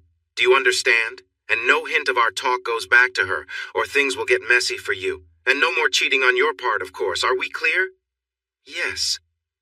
"I'm glad you understand. You got off easy today, Crystal. Now please leave. I've had enough for one day." Crystal quickly grabbed her bag and nearly rushed out of the booth. Just as she was about to leave, she turned around and said, "You really are a good person, Ryan. I don't understand why she is doing this to you. Oh, and they have their game every Wednesday at Wrigley Field. If you want to see them, that's where to go." After she finished, she hurried out of the bar without looking back. I checked my phone to see that the recording was still running. I had it all just in case. As she left, two thoughts crossed my mind. The first was that a new idea had begun to form. It would basically end my marriage. But after hearing what Crystal said, I felt like it was already over. Eventually, I would need to hear the truth from the source. But right now, I was just really angry. Funny how my confusion turned into thoughts of taking action after learning all the facts. The second thing on my mind was that Crystal had driven me here and my car was still parked at the motel. I sighed, picked up my phone, and searched for taxi numbers. That night, I went home feeling upset. I hit every red light, and it felt like every slow driver was in my way. I started to think that the things people write about setting up cameras and recording in their houses were not realistic. I had stopped at an electronics store on my way home, and all that stuff was really expensive. Plus, I didn't have the skills to set it up. I had no idea how to connect anything, and even if I did, it wouldn't help because we only used mobile phones now. Sure, it would be easy for someone skilled, but they weren't here. I was. From what Crystal told me, Deanna was careful not to bring any of that stuff into our home. The only memorable footage I might get would be of me using the bathroom or the kids hiding plastic bugs in our bed at night. They loved scaring us with that. I wondered where they got that idea from. I parked in my small garage, and before heading inside, I looked at the boxes I had bought at the store. They were little voice recorders that turned on when they heard sounds. The stories I read made it seem easy, but these could only hold 100 recordings at a time. That meant I would need to constantly check them and get the recordings off. Well, being a spy was never going to be simple, but I looked good in a suit even if it was a bit wrinkled. That comment from Crystal still bothered me, mainly because it was true. When I walked in, the kids were running around making way too much noise for such little ones, especially with the TV blaring a show that I found annoying. Paula came over and gave me a shy kiss. She was at the age where she was starting to have romantic thoughts, and I, of course, was just gross to her. I nodded to Deanna, who was in the kitchen sorting through a pile of takeout containers. She nodded back and shouted, "Good day?" "Probably not as good as yours," I replied, trying to be funny. Kids, turn off the TV, Deanna called out. This led to a collective, "Oh, Mom!" before they finally did it. Suddenly, the noise level dropped significantly. I said to Deanna, "I need to take a shower. It has been a long day and it's humid outside." And she nodded absently as she organized the food containers. "Don't take too long. Dinner will be ready soon," she replied. I went upstairs, surprised at how calm she seemed. There was no sign of the challenges she faced throughout the day. She acted so composed. It was impressive but also concerning. Was she just skilled at hiding her feelings, or was there more to it? I took a quick shower, then looked for a place to hide one of the 3 voice recorders I had bought. In the end, I stuck it to the underside of her bedside table. I didn't expect to gather much from it, but I wanted to be careful. After that, I changed into comfortable clothes and went downstairs for dinner. It was the usual lively scene with our 3 kids vying for our attention. Once dinner was over and everything was cleaned up, I also managed to hide another recorder in the kitchen. Deanna came over and sat in my lap. She gave me a special smile and let out a playful sound to suggest that dessert was coming. She whispered, "You've been home for 2 days and we haven't had time together. Let's send the kids to bed early and relax ourselves." Looking at her, I felt differently. She seemed to be offering me some attention after possibly spending the day with someone else. It didn't feel genuine, it felt like an obligation. I struggled to keep my dinner down, but nodded anyway. Then she pulled out a small package from the coffee table and said, "Surprise! I found this and thought of you." This was unexpected. What was I supposed to think? I opened the gift to find one of those GPS running watches, which track heart rate and steps.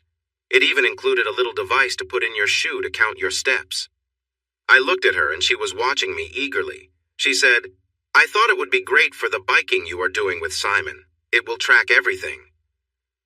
As I looked at her, everything became clear. My life with her, the kids, our daily routine, it all felt like a performance with little real connection. It wasn't fake, but it felt less fulfilling than it should be. Our life was built on routine and unspoken expectations. She had bought me a gift, and while that was thoughtful, it showed a lack of awareness. I already had a device to track my biking, my iPhone. Deanna had been with me when I picked up the mount for it. She wasn't paying attention then, as she was on the phone, but she was there when I got excited about it on our drive home. She just wasn't paying attention, and it felt like my words were going in one ear and out the other. She didn't seem to care about what I was doing, except for the fact that I was trying to be healthy.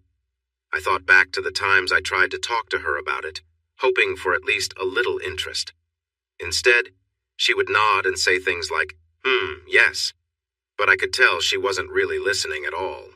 She was happily talking on, excited about her purchases, completely unaware that I wasn't invested in her excitement. To make things worse, the gift she got me was for runners, not for bikers like me. It was built to track footfalls, and there are no footfalls when biking. I could use some of the features, but honestly, my phone was better at it. If she had taken a moment to ask around or spend some time in the store, she would have realized that. But she didn't. That felt like a summary of our marriage. Do the minimum while pretending to care and find joy elsewhere. I had to remind myself that she at least thought to buy me a gift, but all I felt was sadness. It didn't seem fair to feel that way, but I couldn't help it.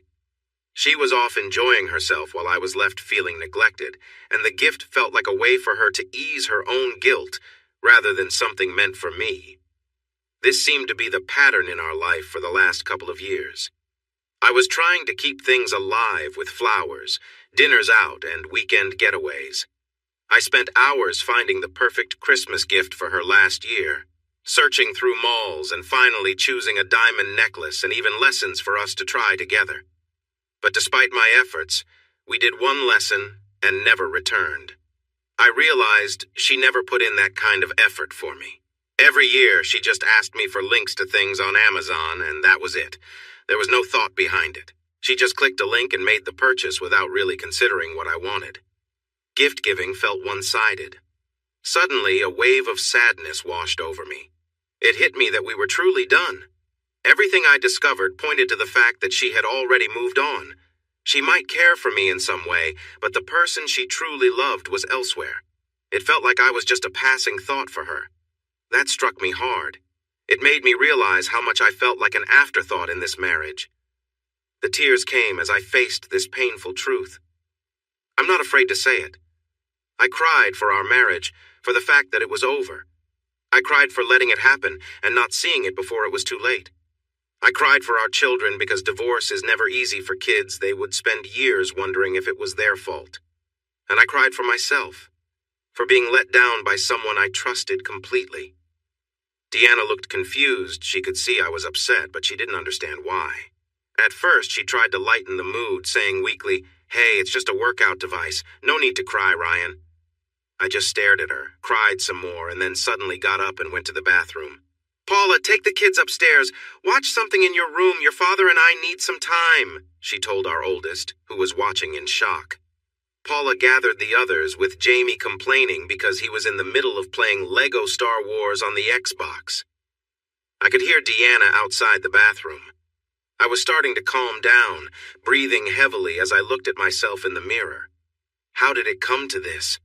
My wife seemed willing to betray me and our family in the worst way. What do you do in a situation like this? How are you supposed to feel? How are you supposed to act? Some people might respond with anger and want to fight back. At times, I felt like that too, wanting to make others feel the hurt I felt. Other times, I just wanted to hide away and avoid everyone. It was clear that I didn't need to be around people to survive. But then I thought about my kids and the pain they would feel, realizing that no matter what happened, I would never really be free of Deanna. She would always be there, as their mother, reminding me of everything. I felt trapped. I felt angry. I felt out of control, not in a way that makes you want to hurt others, although I had some of those feelings, but in a way where life was happening to me instead of me directing it. I was just reacting to everything instead of being able to change my path. I had never felt this way before. I had always been in control as the head of a mid-sized company.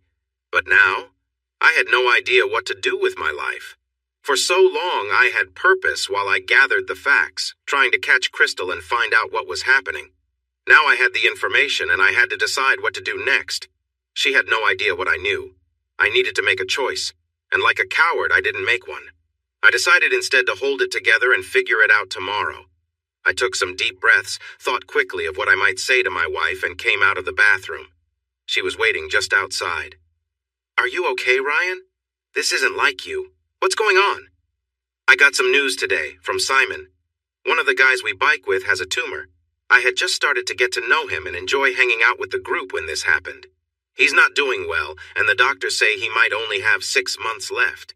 When you gave me that gift, everything just came spilling out. It made me think about my own life and how fragile it is.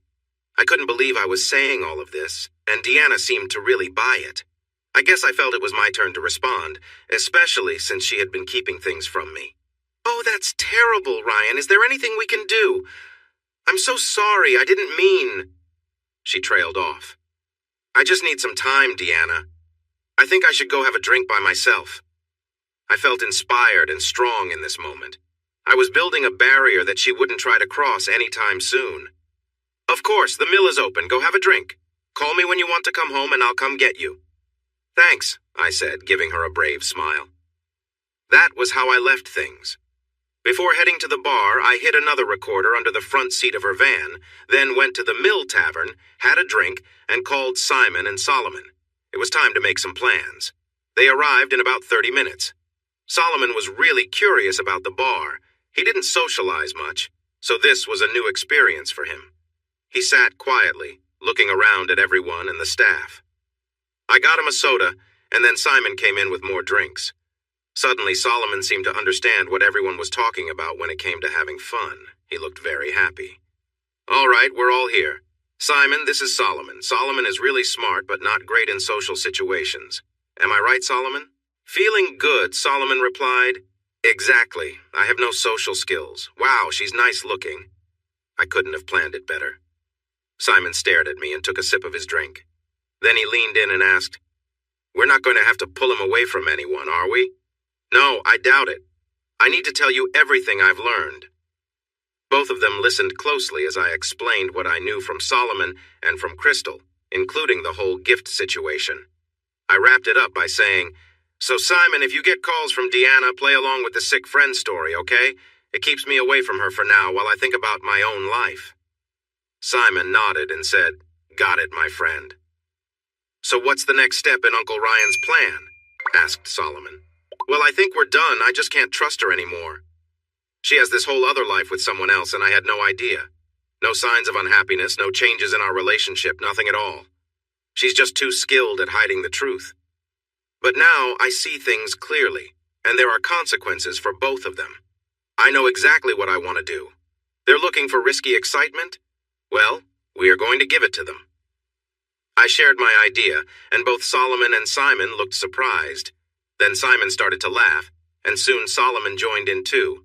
I couldn't help but chuckle. We had a good laugh, and then Solomon pointed out something I hadn't even thought of. None of it was unlawful. Sure, we'd have to do some things in a tricky way, but in the end, everything would be completely fine. I had no clear plan for how we would make it happen, but we were determined to try. We spent the rest of the evening discussing how to go about it, what it would cost, and what each of us would do while making plans together. There was still a lot to put in place, and I was going to start the next day by seeing my lawyer.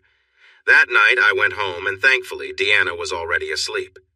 I had called to let her know Simon was giving me a ride home so she didn't have to stay up. She sounded relieved, and I knew the day had been tough for her. I was sure she needed a good night's sleep to recover. Now that I had a plan, I needed to get things moving. I knew I had to separate from Deanna, and she had to understand some of my pain. She needed to face reality and realize that I wouldn't tolerate this anymore. It would be challenging to carry out some of this. Part of me was eager to see it all unfold, while another part felt sad and ashamed for wanting that.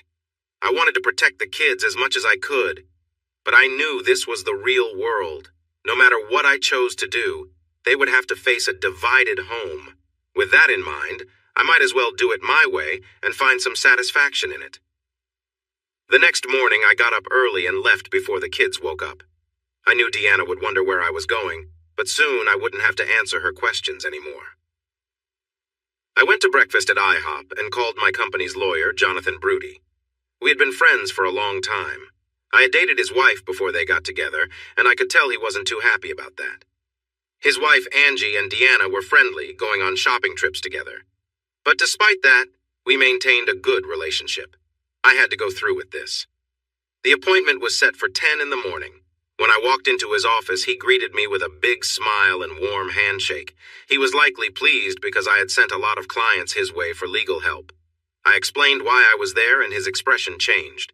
I wasn't sure if it was because he saw me as competition for his wife or if he didn't want to see a couple he knew split up. Honestly, it didn't matter to me. He wouldn't be involved in my situation anyway. "Ryan, I really sympathize with you," he said, "but I'm not sure how I can assist. I focus on business law, not family or divorce cases." "I understand.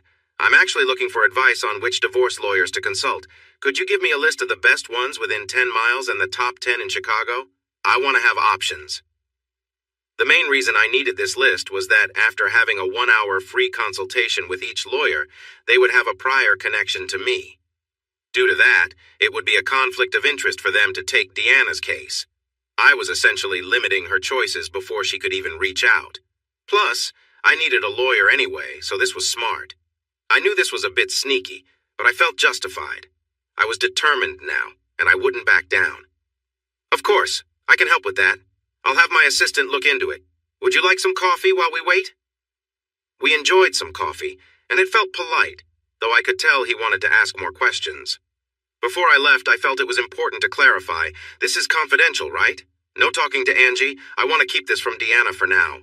Jonathan looked a bit hurt by my concern. "Ryan, I thought you trusted me. I wouldn't share anything." "I'm glad to hear that, John. This is very personal for me, and I need to be careful. I didn't mean to question your professionalism." He paused before saying, "It's okay, I get it. Once this is all done, let's grab a beer. If you need to talk, I'm here. I'm sure Angie would be supportive, too." That surprised me. Maybe I had misjudged Jonathan after all. But a small voice in my head worried, "Sure, and then Angie can tell Deanna." I left his office feeling uncertain about myself. I spent the rest of the day setting up meetings with each lawyer on the list, and I did the same for the next 2 days. In total, I managed to arrange 14 meetings in just 3 days, which I thought was enough. My evenings were now spent taking the kids to their activities, something Deanna usually did. I insisted on doing it, claiming I needed to be more involved in my life. Honestly, I was getting better at it. Regardless, it meant I was not spending time with her. I had chosen my lawyer, a tough woman named Sarah Gold. She had been through a divorce herself and was known for being quite fierce in her work. When I told her my situation, she was shocked and exclaimed, "The big screen? Really?" She agreed to take my case right away. I left her starting the paperwork for the divorce. The first part of my plan was finished. I couldn't stop thinking about Deanna and this guy Jordan Lawler. Who was he? Why had she chosen him over her commitments to me? I wanted answers. Our initial information on him didn't satisfy my questions, so I decided I needed to meet him. I also realized that if my plan worked, it might lead to legal trouble for me. We had to be careful to keep my involvement hidden. Ideally, I wanted to collect evidence without putting myself in the spotlight. To do that, we needed proof that they were together, preferably video footage. This was the part of the plan I dreaded the most. If we got the video, someone would have to watch it to see what we had. There was no way I would let Solomon or Simon do it, so it had to be me. I wasn't sure I was ready for that, but we needed it to protect ourselves. This meant I would have to set up a camera in his apartment. I felt that I could pull this off. He probably didn't know me at all, especially if Deanna hadn't shared much about our family with him. I hoped she was keeping things separate, or it would be a rather awkward situation. I just needed to meet him and see what was so special about him. I talked to Solomon, and he set me up with a tiny Wi-Fi camera that was mostly battery. There was one issue. Its range was limited. We would need a nearby computer to record the feed. Solomon had an old MacBook that could work. We just had to find a place in the building to hide it, so it could catch the camera's signal and record everything. We also needed an external drive since the laptop's storage was too small. To be honest, I started to lose focus as we discussed the details. Again, the stories I read didn't really cover this kind of thing. They just showed people putting cameras in their houses, and that was it. It's a lot more complicated than that. Funny how those stories skip over the details. I had gotten the recorder from Deanna's car and listened to some of the conversations. Mostly it was just work talk or her chatting with friends. Apparently one of the girls in the book club was being unfaithful. How surprising. Hearing Deanna get upset about it almost made me sick. I mean, couldn't she have given some advice on keeping the husband clueless? She was really good at that herself. I listened to lots of bad music on the radio and small exchanges with people on the phone or when she ordered fast food at some chain place. Again, the stories don't talk about this, do they? They say things like, "I listened to calls from that night without mentioning how boring that task really was. It's not a quick job, it takes hours. I got through 40 minutes. Then I texted Solomon to ask if he had tips to speed it up. Within moments, he suggested I download a program called Audacity. This would let me open the recorded sound and see it as a wave. In no time, I could tell what was speech just by looking at the wave shapes. There was another program called SoundForge that was even better and could do the work automatically, but Audacity was free, and SoundForge cost a lot, so being the cheapskate I am, I decided on Audacity. With this new method, listening went much faster, and I soon heard the one conversation that broke my heart again. "Hey." I noticed it wasn't even, "Hey, it's me." Just, "Hey." That showed a closeness that was much more than just a new romance. But then, if Crystal was right, this had been going on for more than 6 weeks, so I shouldn't be surprised, even if it made me feel really upset. "You are bad," she said, laughing. "You can't answer the phone like that. What if it was your mother calling?" "Oh, great. I know. I needed to check in. Sorry I haven't called. Things at home are a bit difficult right now, and I need some time here. He's going through something, and I have to be here for him. Yes, he came home from Madison, but he was unwell. Then he got some bad news about a friend, and he's been spending time with the kids. I know that's good for you, but it's hard for me. You know why. I'm not explaining this again. My home life is my home life, and you don't need to be part of that, just like they're not part of this. If you keep asking, I'll end it. Yes, of course I can. Just like that if I wanted to. Yes, of course I can. No, I'm not addicted. You might be, I'm not. She laughed, showing that she knew she was hooked but didn't want to admit it. That would be too obvious. Look, I need some time to think, okay? Maybe I could come by in a couple of days. Yes, I remember our plan. Not this week. We can do it next week. Which day? I don't know. All right, Thursday then. Are you happy now? Thursday evening. I can ask Crystal to cover for me. I'll say we need to prepare a house that night. But that wouldn't really happen. I wondered what excuse she would come up with instead. We won't have long, but enough. No, I can't stay. You know why. Yes, you do. Maybe we can plan a weekend later, but not now. Yes, you know it. No, I won't say it. I don't. I appreciate what you do, but I'm not going to say that. That's for my husband. Right, you can try, but I still have some doubts. No, I won't say anything that I have to deal with later. No, no. She was still laughing by the end, so all her denials didn't seem to matter much. I knew what he wanted her to say, and she was close to saying it. My marriage was in worse shape than I had thought. Okay, I'll see you on Thursday evening. Be home, and be ready. That was it. I sat there shaking, caught between anger and sadness at something ending that I couldn't control. I wondered if I could go upstairs and lie down next to my unfaithful wife without hurting her. I decided I wouldn't, and instead had 2 shots of whiskey and made myself comfortable on the couch. As I fell asleep, I crafted a story about my buddy being in the hospital and that the end was coming sooner than expected. That should help me avoid talks about going to bed. The next day, I called Crystal and arranged to visit the man her friend was seeing. I needed to do it before Thursday, and with 2 days to spare, I felt confident. I planned to act as though I was from out of town looking for a place in Chicago and wanted to meet the owner to learn more about it before making a decision. Crystal thought it was odd. Usually people didn't want to meet the sellers, but in this case, it made sense. She agreed to set it up. I didn't ask about her or Deanna. It was just easier that way. I had enough on my mind. The appointment was set for the next day, and again that evening, I found a way to get out of the house. I took the kids to see the latest Pixar movie, and afterward we had dinner at Red Robin. Deanna was okay with it since she had plans for the next evening. This gave her a rare chance to relax at home alone. She told me a story about one of her friends in her book group getting a promotion and wanting to celebrate. She asked if I could watch the kids while she enjoyed some time to herself. I said yes, even though it hurt to know what she really meant. I was surprised I still had any feelings left to hurt. The next day, Wednesday at 3 p.m., I knocked on the door of the apartment. I had already hidden the laptop in a nearby supply closet. Each floor had its own laundry room, and there was a small room beyond that with cleaning supplies. Although it was supposed to be locked, I managed to open it with a credit card. I placed the laptop on the floor and covered it with some paper from the laundry room. I also found a plug to power it. I hoped it would still be there when I returned in a couple of days. Then it was time. I knocked on the door and it opened to reveal him. He smiled and said, "Jordan Lawler, you must be James Goddard. Come on in." I looked at his hand, then took it. I didn't want to. I wanted to be angry, but I needed to stay calm. I stepped inside. The apartment looked nice. What upset me was seeing pictures on the wall that came from my house. There was an ottoman from my den. It was decorated with little touches that were clearly Deanna's, and it made me feel sick. Jordan Lawler seemed to have a similar build to mine, but was younger, maybe 5 to 10 years. He had a friendly face, sandy blonde hair, a tan, and an easy smile. I didn't like him, but I couldn't say I was surprised.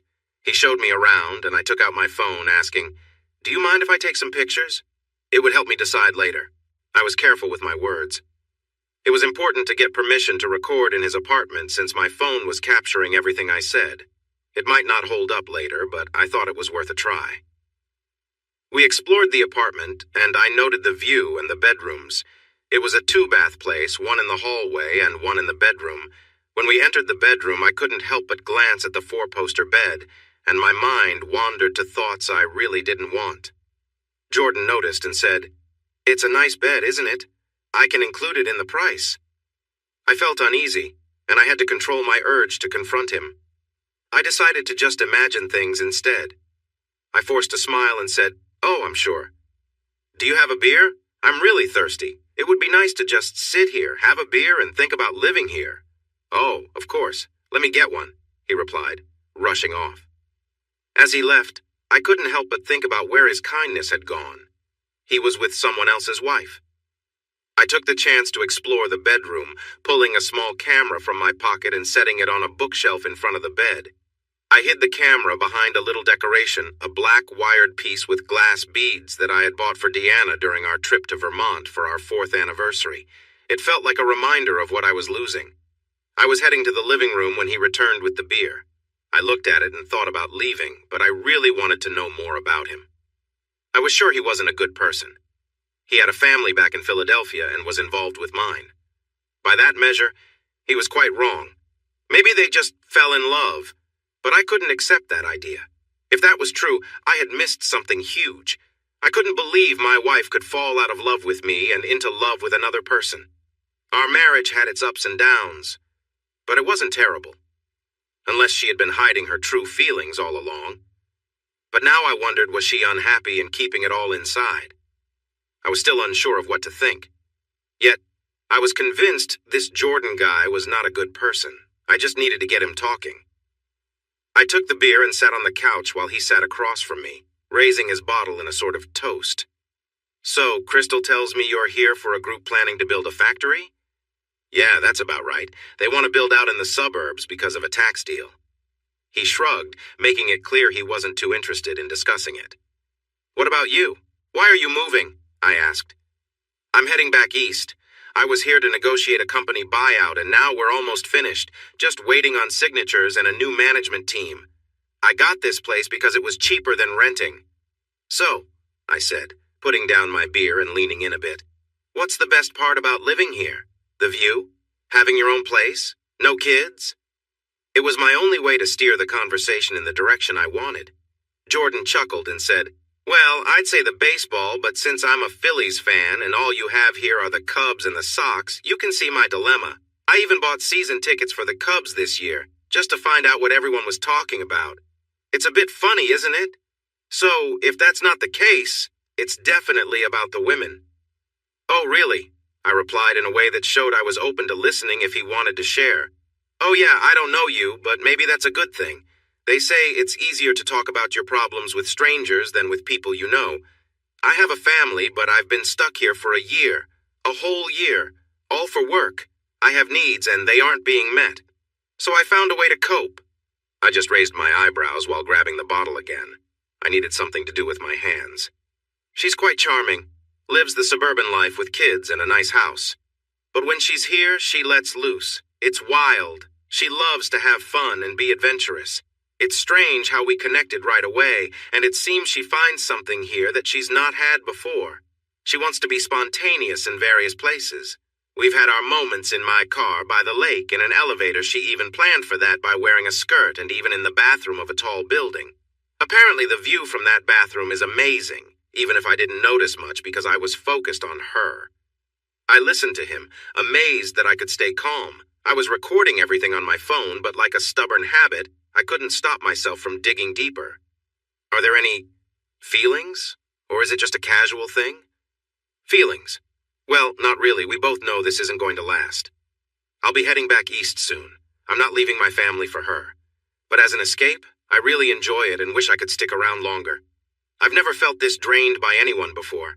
I'll be coming back often, and you can bet she'll be the first person I call. But about feelings, can I be honest? I motioned for him to continue.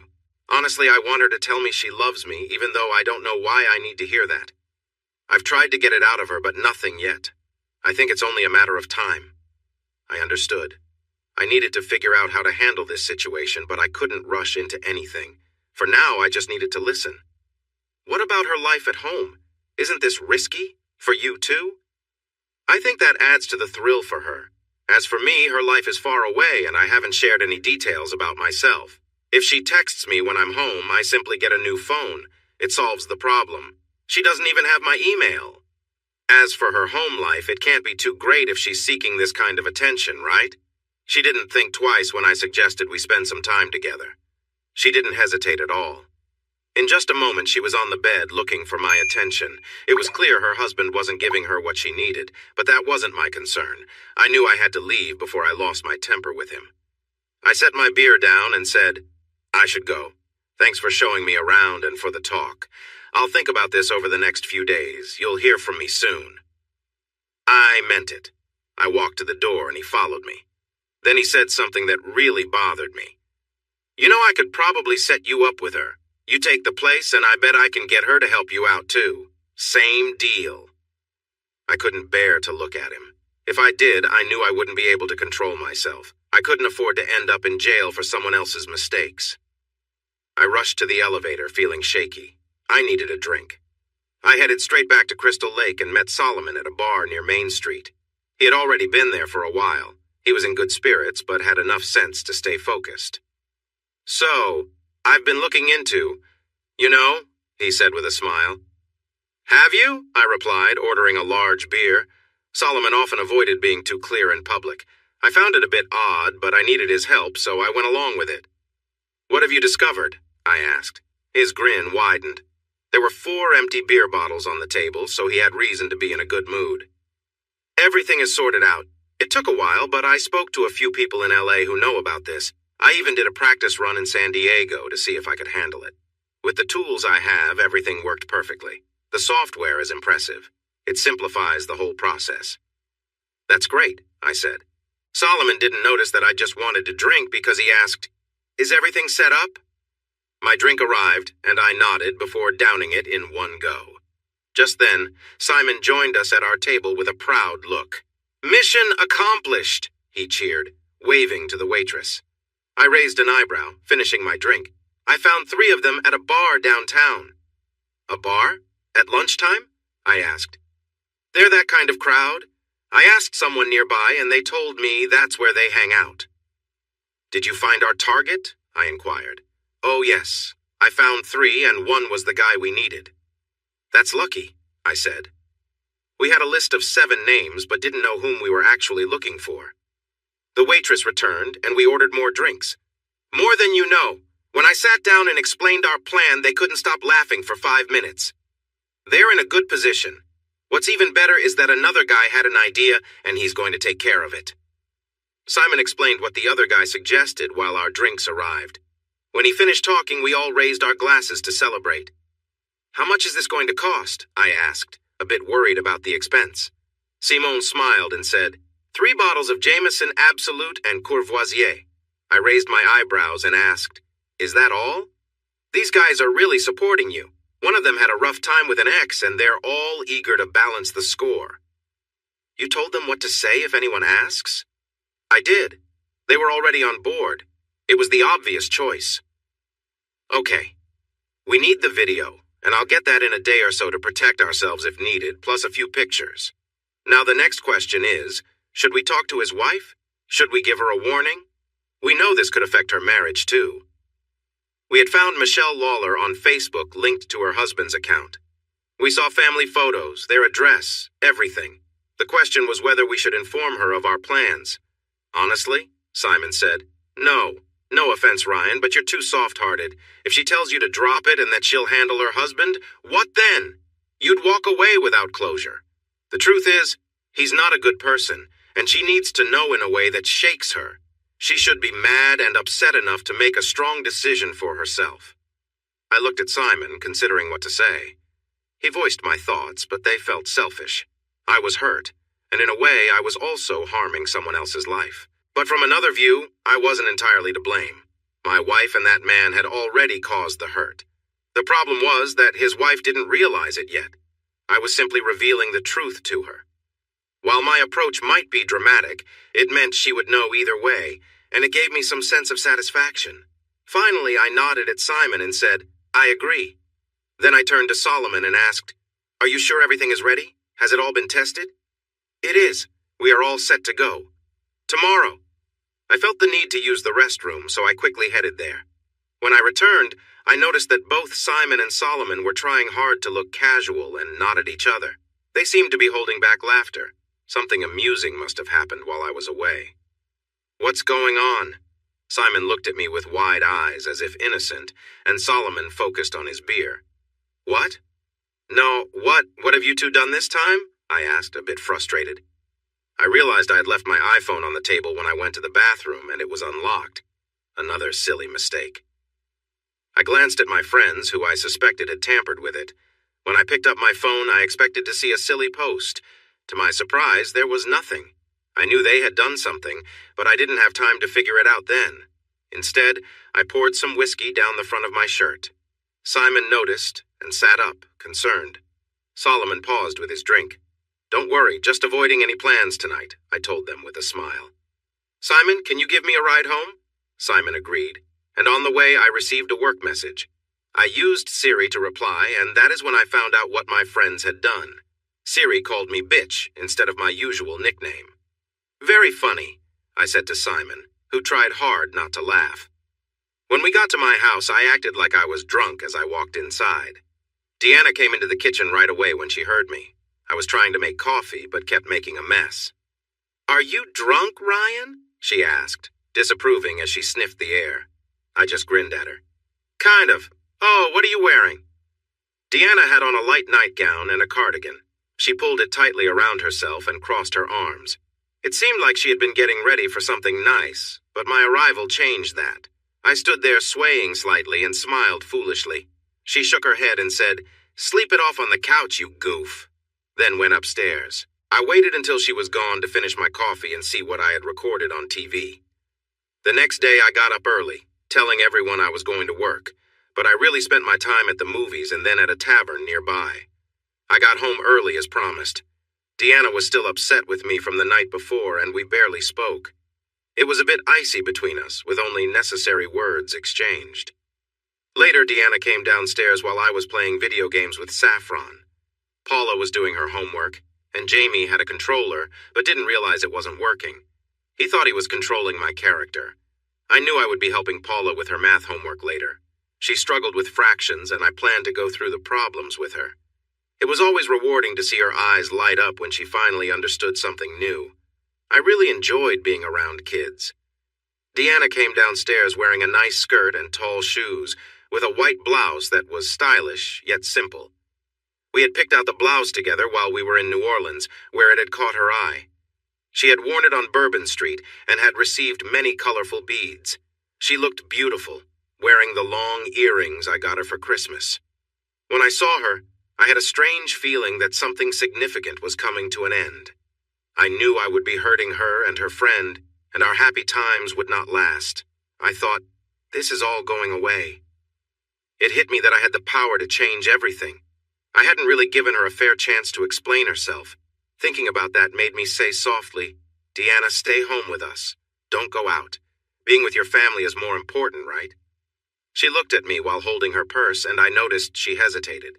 She glanced at Paula, who was sitting at the table, focused on her work. Then she looked back at me. When she saw my expression, she tightened her jaw and shook her head, saying, What kind of friend would I be if I didn't support her during this important time? She didn't look back at me as she left the house. Well, that was her choice. The next day I woke up early and headed straight to Jordan Lawler's apartment. I really didn't want to talk to Deanna, especially after what had happened the night before. I realized I was part of the problem. I was avoiding her and not giving her a chance to share her feelings. Even last night, when she got home late, I could smell wine on her when she climbed into bed with me. She also smelled fresh, as if she had just bathed. I understood why some men felt confused in similar situations. Many just wanted revenge, influenced by their own issues and biases. They wished for the women involved to face consequences. It all seemed very clear-cut. But until you've been in a situation where someone you love seems to lie to you, you can't fully grasp the pain. And still, she was the mother of my children, and she treated me well. She had even tried to share a closer bond with me. Even from the talks I had heard on the recorder and what Crystal and that terrible person, Jordan Lawler, had said, I could tell that she still cared for us. For me, the kids, and her life with us. But there was a whole other part of her life that we were unaware of. Honestly, if it weren't for that phone call from Simon, I would have never known. I have to admit that. I wouldn't have looked for it or noticed anything different. She treated me and the kids just the same. If I wanted, I could just walk away. She would never find out what I knew, and it would end when Jordan left for Philly. If I had wanted to, I could have gone out and done something similar. She wasn't in a position to object. Maybe that's what I should have done, gone out and had my own adventure, let her find out somehow and see how she would react to the betrayal. But I couldn't do that. I know what is happening. I know the truth. I see the disrespect towards me and our home, even with the excuses my wife is making for her actions. She is seeking something I never knew she wanted, and I never got a chance to provide it. I believed in the old saying that two wrongs don't make a right. Sure, it would balance the score, but it would likely ruin everything if she thought I had done the same. Whatever reasons she might have for her choices wouldn't hold up if the situation were reversed. The double standards would come to light, and while she might be able to live with it, our relationship would never recover. Trust would be gone, and I could never trust her again after the lies I had already seen. The truth is, I was angry and hurt. I felt betrayed and lost, swinging between sadness and intense anger. I didn't see how I could ever forgive her without breaking what we had. I knew that in time the hurt would lessen, but I couldn't imagine living with her after what she had done. She had shattered my trust in her, and without trust, what does a marriage mean? In stories, there is often a woman who helps mend the wounds of the guy who has been hurt. There's usually someone from high school, a waitress, or a chance meeting with someone special. But that wasn't going to happen for me, and I wouldn't have wanted it anyway. I felt broken inside and knew it would take years to heal. As I told Crystal, what Deanna had done would linger for a long time. My confidence, my sense of self, it was all damaged. And I didn't even understand why.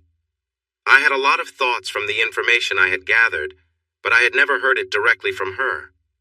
I knew I would have to sit down and talk to her at some point, but not yet. It was too early. I would be too upset. At that moment, it would be about hurting her instead of truly listening. So here I was, sitting in a small closet by the laundry room, looking at a video on my laptop and crying. Everything was there. I didn't have any video from the living room since there was only one camera, but what happened in the bedroom was painful to see. First, there was their conversation. When they entered the bedroom, Deanna's blouse was almost falling off. Clearly, he had been too close to her. When she sat on the bed, she accidentally revealed too much to the camera. He was nearly out of his clothes. I felt a strange sense of relief that he wasn't larger than I was, but it was the last thing I wanted to think about that day. He looked at her on the bed and said, "I can't believe you are here. You look wonderful. That husband of yours is a jerk." Deanna crossed her legs and frowned. "That fool. I wanted to surprise him. We haven't been close in almost 2 weeks because of everything. I really wanted to give him a nice evening, but he came home completely drunk. I was ready and he ruined it all." "Your evening?" Jordan asked, clearly intrigued. "Yeah, I thought it was time. We've done everything else," she replied. "I'll find a way to talk to him later. He deserves it after putting me through this. He had a chance and chose to drink instead. I would rather you spend the time with me." And then it just kept going. She was with him multiple times and did things I couldn't believe. I was thankful I had been asleep when she came home the night before, so she hadn't kissed me when she greeted me this morning. He still tried to get her to say she loved him. There were lots of, "Oh man, I love this with you, don't you? And I'll miss this when I'm back in Philly. Don't you feel the same?" And other obvious attempts to get her to express feelings for him. I thought I would be numb by now. The evidence was clear and I couldn't deny it. I wasn't misunderstanding anything. I felt betrayed in the worst way.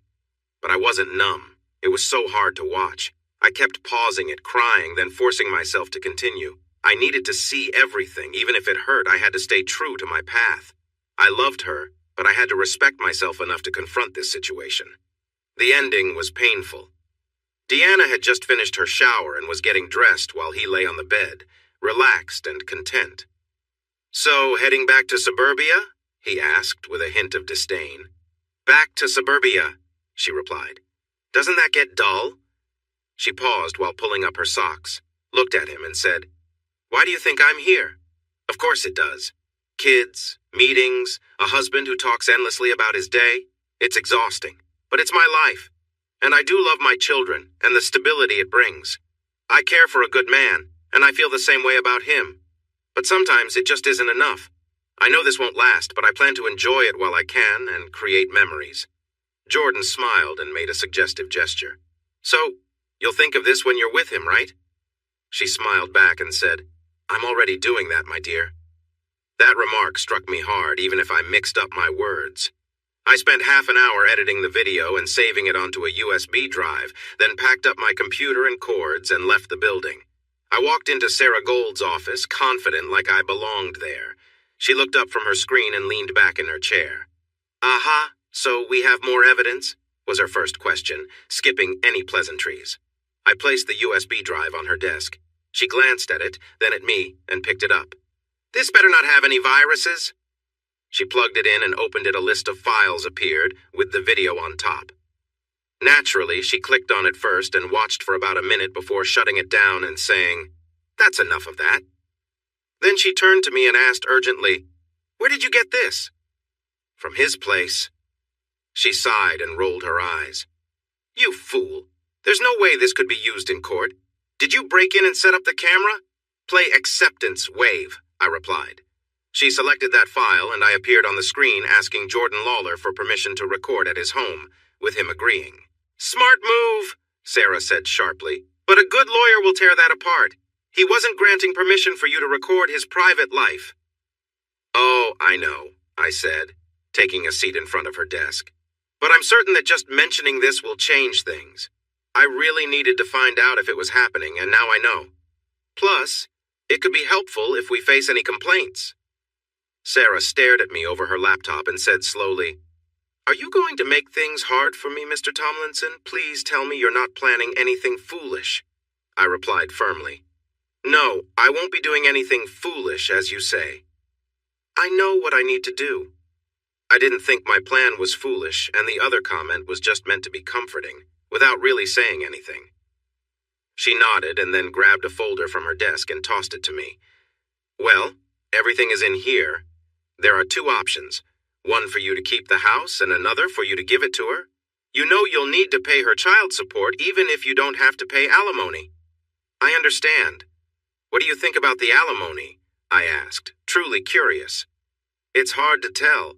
You're completely right in this situation and she's completely wrong, so if it was just about that you wouldn't have to pay any.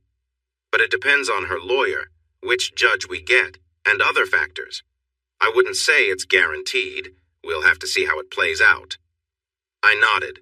It was what I expected. So this will be filed next Wednesday, where we planned? Yes. The alienation suit is included too, but I wouldn't count on it too much. It's worth it just to make him uncomfortable. Okay. What about the restraining order? That won't be ready until Wednesday. It needs to be filed on the day you want it to start. I'm pretty sure we can get it, but remember it won't last long.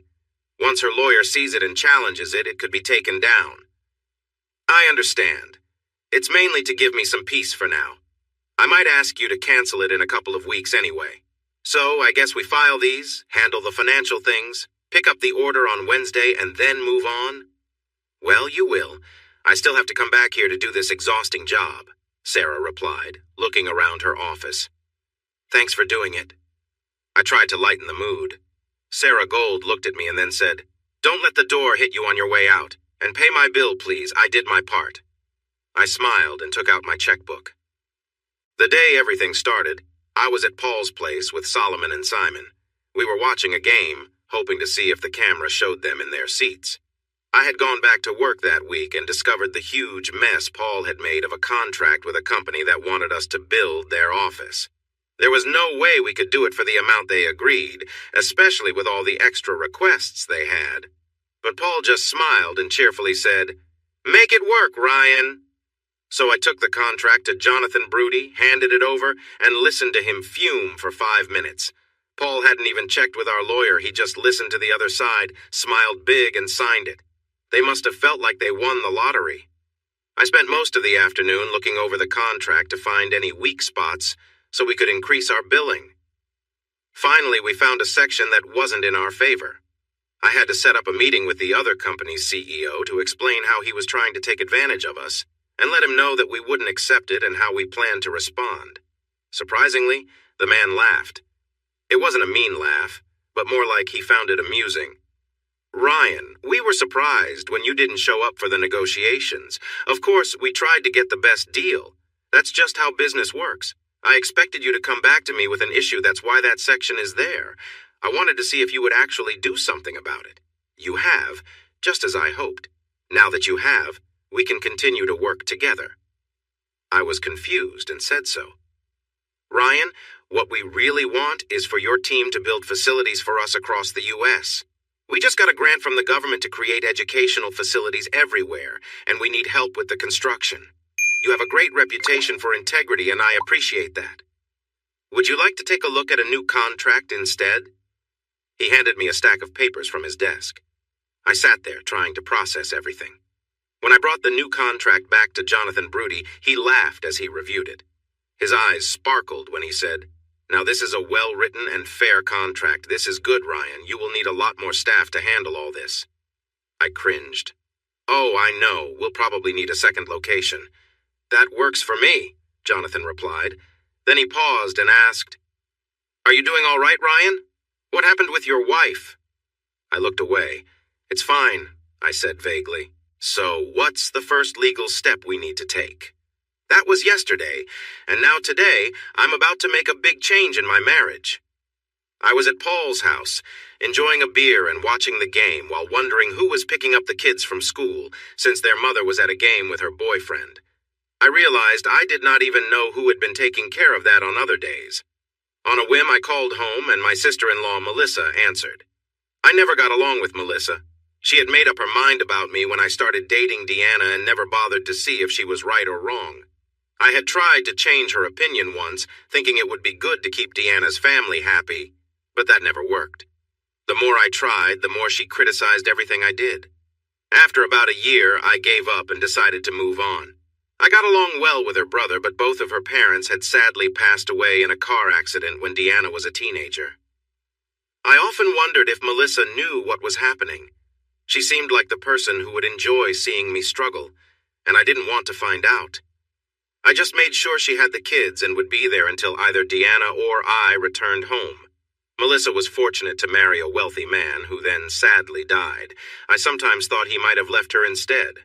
Either way, she was now financially secure and had plenty of time on her hands. Without any children of her own, she was always ready to help with babysitting.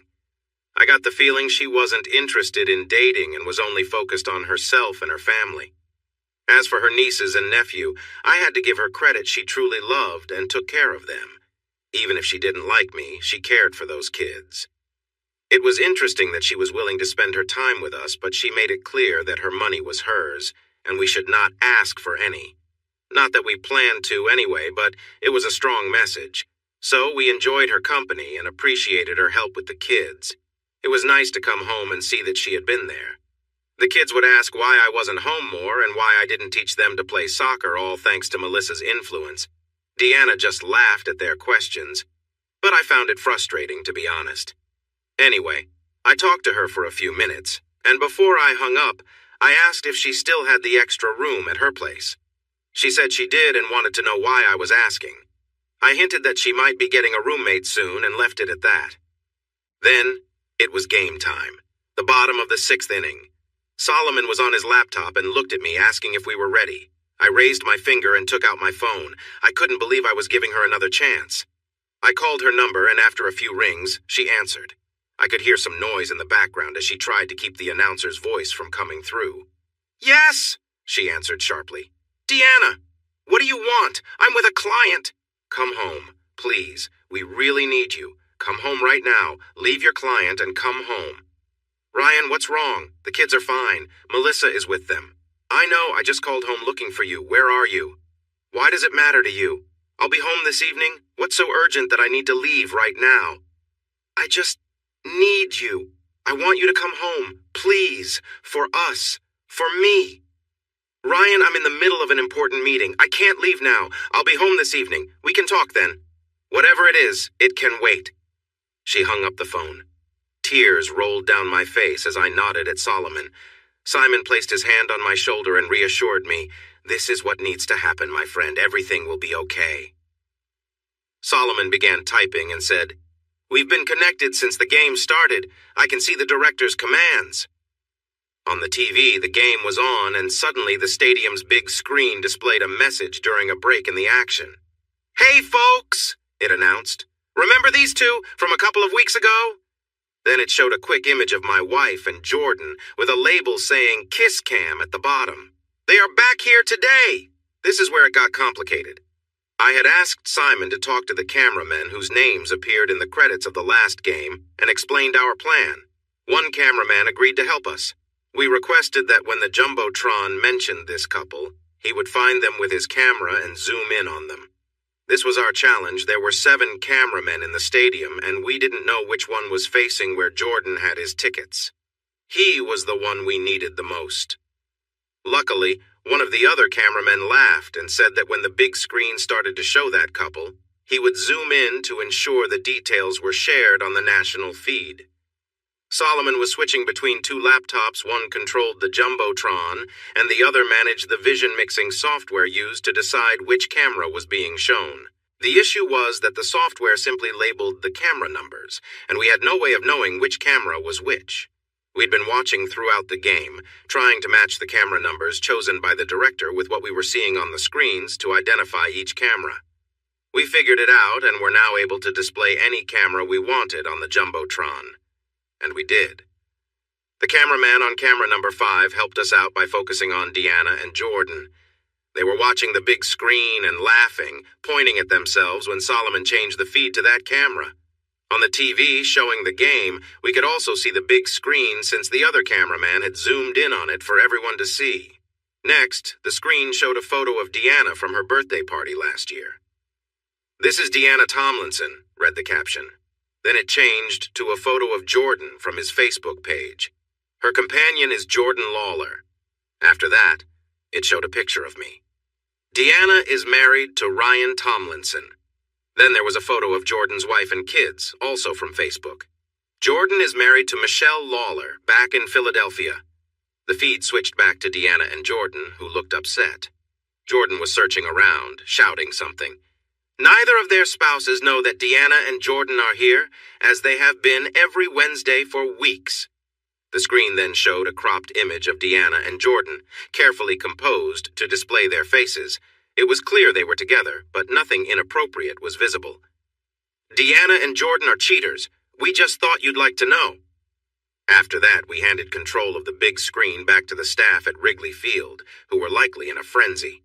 The image remained on the live feed from camera 5. Jordan had left, and Deanna was sitting alone, looking very upset. As soon as they left the field, process servers were waiting at their cars. Jordan was served with a notice about his actions, and Deanna received both a restraining order, which had been filed that morning, and divorce papers. Originally, I thought about serving them right there on the field and having the last words on the screen be, "You've been served." But that would have pointed directly to me. Although it was pretty clear I was involved, Solomon assured me he had a way to keep my identity hidden. He had routed everything through several computers before reaching them. I had never spoken to the cameramen. Only Simon had. If they were shown my picture, they could honestly say they had never seen me before. So I settled for this outcome. It was done. I spent the day closing accounts and canceling credit cards, leaving only the main account open because Deanna relied on the debit card linked to it. I took my name off the account to avoid any alerts. That was that. I turned off my iPhone, nodded to my 2 partners in this plan, and left saying, I need to finish fixing the locks. I got home in about 20 minutes, and when I walked in, Melissa was upset. "What did you do? Deanna was on my phone, crying and shouting. Did something happen at a game?" I sighed, grabbed a diet soda from the fridge, and said, "Melissa, here's the situation. Deanna has been unfaithful to me for weeks. I found out, and I've taken steps to protect myself. She has a restraining order until we sort out visitation. She can't come here. I've packed her stuff and put it in the garage. That's why I mentioned needing a new roommate. She won't be living here." Melissa was really angry, but I sensed some understanding in her, too. She muttered, "Why can't people just be faithful?" Then she nodded and said, "I'll handle her. You'll need to talk to her." "I know. Just not right now. I'm still too upset. When she gets here, give her the bags and tell her she can't come inside. If she tries to, I've already changed most of the locks. I just need to finish the garage door. Besides, if I need to, I can call for help, and she'll end up spending the night away. She doesn't want that. She's been through enough today. The divorce details are clear in the paperwork, and I'm being fair, so she should accept it." Melissa sighed, then did something surprising. She hugged me. I was taken aback. "It's terrible, isn't it?" I looked at her and nodded. Tony, her husband, was unfaithful all the time. No one knew. I stayed because I loved him and, well, the money. But it really messes with your self-esteem and how you treat others. I'm so sorry, Ryan. It's so frustrating that my sister would do this. I just can't understand. She loves you and enjoys her life here with the kids. She tells me that all the time. What's going on? I don't know either, Melissa. Maybe she'll explain when she's ready. I really have no idea. For the next hour, Melissa and I talked like we never had before. I learned that her trust in men was gone because of Tony's actions. I didn't think she liked me anymore by the end, but at least we understood each other better. And that counts for something, right? Then Deanna showed up and chaos began. She tried the front door but found it locked. Then she moved to the windows and started banging on them, calling my name. Melissa went outside to try and calm a very upset Deanna, who was yelling for the kids. I had already told the kids to stay upstairs. I explained to the kids that Mommy had done something not so good and that she was going to stay with Aunt Melissa for a while. I reassured them that they would still see her a lot, just not at home for now. I also mentioned that Mommy might feel sad and might raise her voice sometimes, but that was okay. It was just her way of showing feelings, kind of like when they hurt themselves. It took Aunt Melissa nearly 30 minutes to calm Deanna down so she would stop banging on the windows. I heard the garage door open and the sound of bags being taken out, and then Deanna came back, looking through the kitchen window. I stood in the doorway so she couldn't see me, but I could see her. "Ryan? Ryan, is that you? I need to talk to you. Please, Ryan, please. You can't take my kids away from me, please." I couldn't help but laugh a little when I noticed she was only worried about the kids. She wasn't thinking about me or what had happened. She just wanted her comfortable life back. I stayed quiet and watched her as she looked around, probably hoping to find me. She must have thought I would be there since Aunt Melissa was around and the kids would be too. "Ryan, please. It was nothing. I love you, Ryan. Only you. You have to believe me. I need to talk to you, please." I didn't move, and after a few minutes, Aunt Melissa came over and gently led Deanna away, talking to her quickly.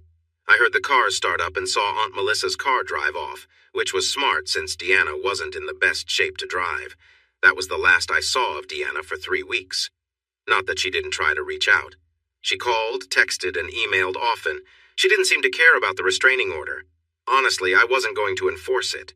It felt more like a gesture to me. After 2 weeks, I actually had it removed once things calmed down. I just hadn't gotten around to informing her. 2 weeks later, my lawyer, Sarah Gold, called to tell me that Deanna had hired her own lawyer using Aunt Melissa's help. He was reportedly a low-profile lawyer, which didn't bother me. But Deanna was firmly refusing to agree to a divorce or any separation. She wanted to have visits with the kids, which I was okay with since I had lifted the restraining order. She also wanted to talk with me. I knew this was coming, and I recognized that I would have to allow it. I wanted to understand her reasons, but I realized I needed more time to process everything first. Maybe now was a good time. Life had become a bit calmer. Deanna had seen the kids. Aunt Melissa had taken them over to see her, and we had started to find a routine again. The kids were still asking me a lot of questions about where Mom was and why she wasn't home, but they were also carrying on with their lives. So I asked Sarah to prepare everything and let her know that the restraining order was lifted. We could set a time for Deanna to come by and pick up anything from the house that I might have missed. We decided to meet at Red Robin at 3 p.m., hoping it would be somewhat quiet. I didn't want to do this in front of lawyers or at home, so Red Robin it was. Plus, it was nice that they had a bar there. I arrived first, sat down, and had a beer. Within 5 minutes, Deanna walked in. She was always on time. She wore a long dress that caught my attention. Even with her puffy eyes, she looked nice, and it tugged at my heart. She smiled a little shyly and said, "Starting early, I see?" while pointing to my beer. "You've driven me to this," I replied, trying not to sound too bitter. Her smile faltered, but she worked to shake it off as she sat down across from me. "Well, this is your chance. Just say what you need to," she said. I wanted to learn more, but I wasn't going to push her with questions. "Okay, here goes. First, I am truly sorry. I can't understand why I did what I did. I must have lost my mind. I interrupted her. No, you weren't confused. You chose to betray me, our marriage, and the kids. You knew exactly what you were doing. You even had your rules to protect yourself at home. You weren't lost at all. You knew what you were doing. She looked at me, surprised. I realized she didn't know everything I had found out. I know what you mean. I just don't know what made me act this way. I love our life. I love our kids. I love you. You are such a good person. I know what I did was wrong, but I don't truly understand why. I have some ideas. For one, your sudden thrill-seeking. I don't understand why you didn't come to me. Why didn't you talk to me? I thought we were okay and you wouldn't need to look elsewhere. But maybe I just don't know. You've been talking to Crystal. That sounds like her. How do you think I found out what was happening? She sat quietly, taking this in. That makes sense. She didn't want to cover for me, and that's why I lost my job. You knew, right? After the stadium incident, she asked me to gather my things from the places I staged. She said Royalty Realty didn't want people like me who got too much attention. I left my things at Jordan's place. I really didn't want to go back there, and I knew he didn't want to see me either. The only time we talked, he called to yell at me because his wife is leaving him. She must have found a video of us, and that was the end of it. He blames me, I blame him, and it feels like a silly cycle we can't escape. Deanna never used bad language, so hearing it from her was surprising. Can I get a drink? She asked. Sure, I replied, and signaled the waitress. Deanna ordered and then sat quietly until her drink arrived. He went crazy when he saw your picture on the scoreboard at the stadium, she said. He recognized you from when you came to see his apartment. In that moment, he knew everything was going to come out. He got really upset, swore a lot, and then just left me there. I sat and cried, understanding what it all meant. After that, I went to my car and found this girl waiting for me. She was chewing gum, looking very casual, and she asked my name and handed me an envelope. Deanna paused as a tear rolled down her cheek. She wiped it away and took a deep breath to steady herself. I told myself I wouldn't cry. I didn't think you deserved that. What did I deserve, Deanna? What do I deserve now? I asked gently. I didn't want to yell at her. I felt there was no point. Better than me, that's for sure, she said quietly, looking down. I just stared at her. I wasn't going to argue, but I didn't have much to say either. There was a long pause as she tried to find the words. I had a speech already, you know, everything I wanted to say, but now that I'm here and you're over there, you seem so steady and I feel like a wreck. She took another deep breath. Okay, let's get to it. First of all, you're not just a messy suit. Well, maybe you are, but you're way more than that. You're a great father, a wonderful man, and any woman would be lucky to have you. Don't listen to what Crystal says. She's just upset that her marriage is falling apart and is looking for attention in all the wrong ways. Before she let me go, we talked about what was happening in our lives. She helped me see things I had been ignoring. The main thing you should know is that you didn't do anything wrong. I take full responsibility. Don't let this hurt how you see yourself because of my mistakes. I didn't agree with her, but I felt I needed to say something. Easy for you to say you're not the one who was betrayed. Do you know what that feels like? It makes you question everything you've ever done. You look back and judge yourself for it. You don't know what you did wrong or what you didn't give. I'm sorry I wasn't enough for you, or you wouldn't have looked for someone else. Tears started to flow again, and she said, her voice shaky, It hurts me to see you like this, Ryan. I can't believe I did this to you. You are such a wonderful man, in every way. The only failure is me, for not seeing what I had. No, that's not right. I knew what I had, and I loved it. I still do. The kids, our home, our lives. It's what I always wanted. But somehow it wasn't enough. I didn't even realize I felt that way until Jordan showed up. I was happy and content. Then this chance appeared. I thought I could manage it without you knowing. It felt new and exciting, like I had a secret. I know how foolish that sounds now, but those feelings were real. I ignored the consequences of my actions, but at the time I was caught up in it. That's my failing, not yours. Please understand that. You did nothing wrong. In fact, you did more for my happiness than anyone else has. The flowers, the attention, it all matters to me. And still, it wasn't enough. I don't know what would have been enough, Ryan. I think I just got weak, and things spiraled out of control. I never brought home anything from him, though. I promise I didn't share anything with him that I didn't share with you. Apart from something physical, I said with bitterness. Oh no, you know about that too? I nodded quietly, letting the moment sit between us. Yes, he did get something. I wanted to keep it for you, but you were not yourself that night. But I wasn't being fair. That moment after coming back from Madison was planned, wasn't it? You knew? You just didn't want to be close to me. How could I have missed that? I thought there were other reasons, like you said. I could see the realization wash over her. Don't be so hard on yourself, Deanna, I said dryly. You tricked me for a long time. Consider it a lesson learned. She snorted a little. Then she asked, her voice tight. Did you really have to call me out at the stadium, on the big screen? You couldn't have waited until later? You had to put me in that position? This was classic Deanna, trying to make sense and shift blame, which was a pattern in our relationship. It bothered me how she could turn things around so easily, but I wasn't going to let that happen now. Did you really have to betray me like that? I replied with a sharp tone. She looked away. Point for me.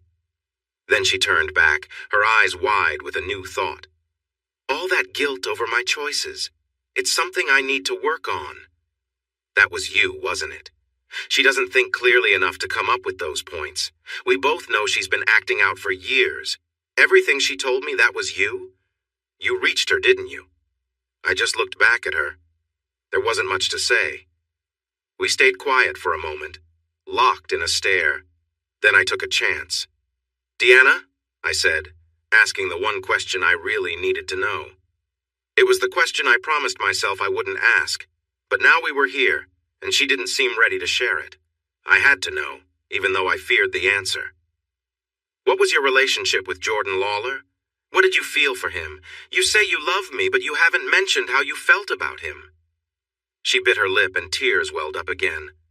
I don't know. Honestly, I don't. We seemed to be drifting apart, you and I, too much going on, not enough joy. Then he showed up. It started as a casual thing, but I spent time with him. He's a nice guy. I didn't understand why he was unfaithful to his wife, beyond what he told me about their situation. I didn't think about it too deeply because then I would have to think about why I was with him, and I didn't want to face that. I just wanted to enjoy it. But we became close. We shared things. When I was with him, I was fully there, if you know what I mean. There were no other friends around, just us, without any distractions. You naturally become closer to someone like that. He was funny and charming, and he made me laugh and feel important. He reminded me of a younger you. You would have liked him if you met him. I just stared at her, feeling hurt. Well, maybe not, but I'm not sure what we were. We weren't in love. I made that clear. We both knew it was temporary. I think we were both infatuated, with each other and with what we were doing. The risky adventures? Yes, she admitted. I don't even know how that started. He suggested a surprising place one time, and I thought, why not? Once I did that, it became a thing, the possibility of getting caught. It felt so exciting. Why didn't you come to me? Why couldn't I be the one you turned to? Oh, I couldn't do that. We don't do things like that. What would you think of me? You are my husband, not my... She stopped short, realizing what she was saying. And there it was. I was put in a box, just like Crystal had said. I was one thing. And there was another side she wanted. Thanks for that. Just another blow to my pride. Oh, Ryan, I didn't mean it like that. What we have is special. What I had with Jordan was just a different part of my life. He seemed like a fancy doll, not just someone to be with. I didn't realize I needed this until it happened with him. Well, that makes everything okay, right? She said, dripping with sarcasm. I was really starting to get fed up. There were too many details, and she didn't even seem sure of her own feelings. Of course not. I'm trying to explain myself. I never said it would make sense, but I do know this. I love you. I did not and do not love him. I liked him and had fun with him. But I know I love you and everything you've given me. I never forgot about that. Well, maybe I did at times. He kept wanting me to say I loved him. I don't know why, but I wouldn't. I wouldn't talk about you at all. Please understand that. I kept those parts of my life separate, and I worked hard to show you the same person I always was because I was still that person, just with a new side. I looked down at the table as she spoke, and then she said, "Talk to me, Ryan. Share what you're feeling." I looked up at her and said with strong emotion, "What I'm feeling? I feel old, tired, and unwanted. You think he's a younger version of me? Well, I can't stop aging, Deanna. I feel like you were falling for another guy and I didn't even know. If Simon hadn't called me that day to watch that game, I might never have found out. How blind am I? I went through life happily and naively. You were great at hiding it, and I just didn't see it. And now you tell me you aren't even sure about your feelings for him. I can tell you how I feel about you very clearly. I hate what you've done. I hate everything about it. I hate the betrayal and that I don't seem to be enough for you. Honestly, it seems like you're not even that sorry. You're sitting here sharing all these details, but you don't seem truly remorseful. You hid your feelings from me and from your kids. Did you ever think about what would happen to them if they found out? Did you? No, you didn't. Because if you had, you wouldn't have acted like this, but you did, so here we are. I love you, Deanna. I always will, but I can't be with you again. There's no trust. You've proven you can lie very well, and I just can't believe anything you say anymore. We're done. You know that, right? There's no way back from this. She was crying now, tears streaming down her face. I knew you would react this way. I knew you would see it like this. From the moment our pictures appeared on that screen, I knew this would be the end. I can't honestly blame you, but I don't want our lives to end. I love you and can't function properly without you and the kids. I want another chance. Please tell me what to do. Tell me what you need to move past this. Hurt me, punish me, do whatever you want, but don't cut me out. These 2 weeks have been the hardest of my life. I have not stopped crying. Melissa found me a counselor, and I have started seeing them. But it will take time for me to understand everything. I just don't see how I could have kept this up for so long. That isn't like me. But I need you. I need you next to me at night, holding me so I feel safe. I need your laughter. I need everything about you, Ryan, and it hurts so much that I messed it all up and I don't have it anymore. I know you need me too. Yeah, well, I'm spending a lot of time trying to move on from that need. You really hurt my heart, Deanna. It's broken, and I don't feel like fixing it right now. Oh, please, Ryan, I just need a way to reach you. I'm so sorry. I'm sorry for everything, for what I did, for hiding it, for how you found out, for whatever made me do it, everything. I can't believe I acted that way. Tell me what you need from me. I need to be away from you, Deanna.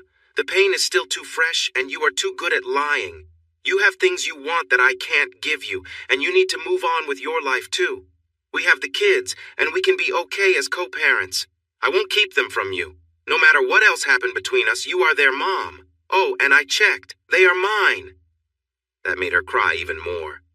She sobbed. Of course they are. How could you even think otherwise? I just looked at her as she continued to cry. Deanna, if you are seeing a counselor, I'll support that. I hope you find some closure. If you need me to forgive you, then fine, I can do that. I forgive you. Whatever you think you need forgiveness for, I will give it. But I won't forget, and I need to focus on my own life, away from someone who doesn't respect it. No, she said simply. What? I replied. I don't know what else I can give you, Deanna. You've had everything. If you think I'm going to just say it's all okay, come back, you are mistaken. No, I mean it's not enough. I know you'll never forget, and you shouldn't. I won't either. But I need you, Ryan. I can't explain it. I acted how I did because you were always at home. If I had truly believed there was a chance you would find out and leave, it would have stopped right away.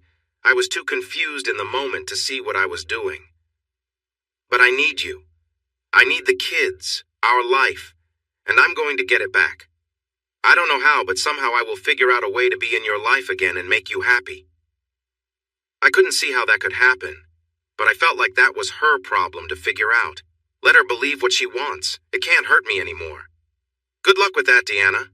I glanced at my watch and said, I need to pick up the kids. I'll see you later. I left a 20 on the table and got up. Deanna sat there in tears, and I felt my heart break one more time. Epilogue. Something else happened, but it wasn't a fairy tale ending or the arrival of someone special who made everything better. Deanna and I did our best to co-parent, at least on my end. I tried to be friendly and ensure she spent equal time with the kids. Kids are tough, but I knew Paula was especially affected by our separation. One day she directly asked me, "Is Mom seeing anyone else?" I just smiled at her and said, "No, sweetie, she's all yours." That wasn't entirely true, but I didn't want to hurt a 12-year-old any more than necessary. I have no idea if Deanna is dating. She claims she isn't and that she's waiting for me, but I can't trust what she says anymore. I don't have the time or energy to check. She still invites me for dinner, but I'm not ready for that yet.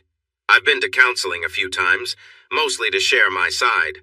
I made it clear that I wasn't trying to get back together. I just wanted someone to understand my life and my experiences with Deanna. I haven't gone on any dates. I don't get why people think that after a marriage ends, women will be eager to date. It seems to happen in many stories where once a guy is single, women line up to date him. In my reality, things just carried on. Adriana remained difficult, and if anyone was arranging dates, it certainly wasn't for me. Work continued. A new plant opened, and Paul became the chairman of the board, a role that kept him busy but out of trouble. I did become the CEO. Just kidding. The board put the position up for bids, and now there is someone 10 years younger than me, with less experience and sometimes just as foolish as Paul, taking the lead. I did get a pay raise, though he doesn't know it, but I earn more than the CEO. The board was smart. After all, I'm the middle-aged guy in the wrinkled suit. The new CEO has much better hair than I do. So that's where we are now. About a month after everything happened, I received a letter from the legal team for the Cubby Bears. They invited me to a meeting at Wrigley Field, suggesting I attend to avoid any legal troubles. With such a generous invitation, how could I say no?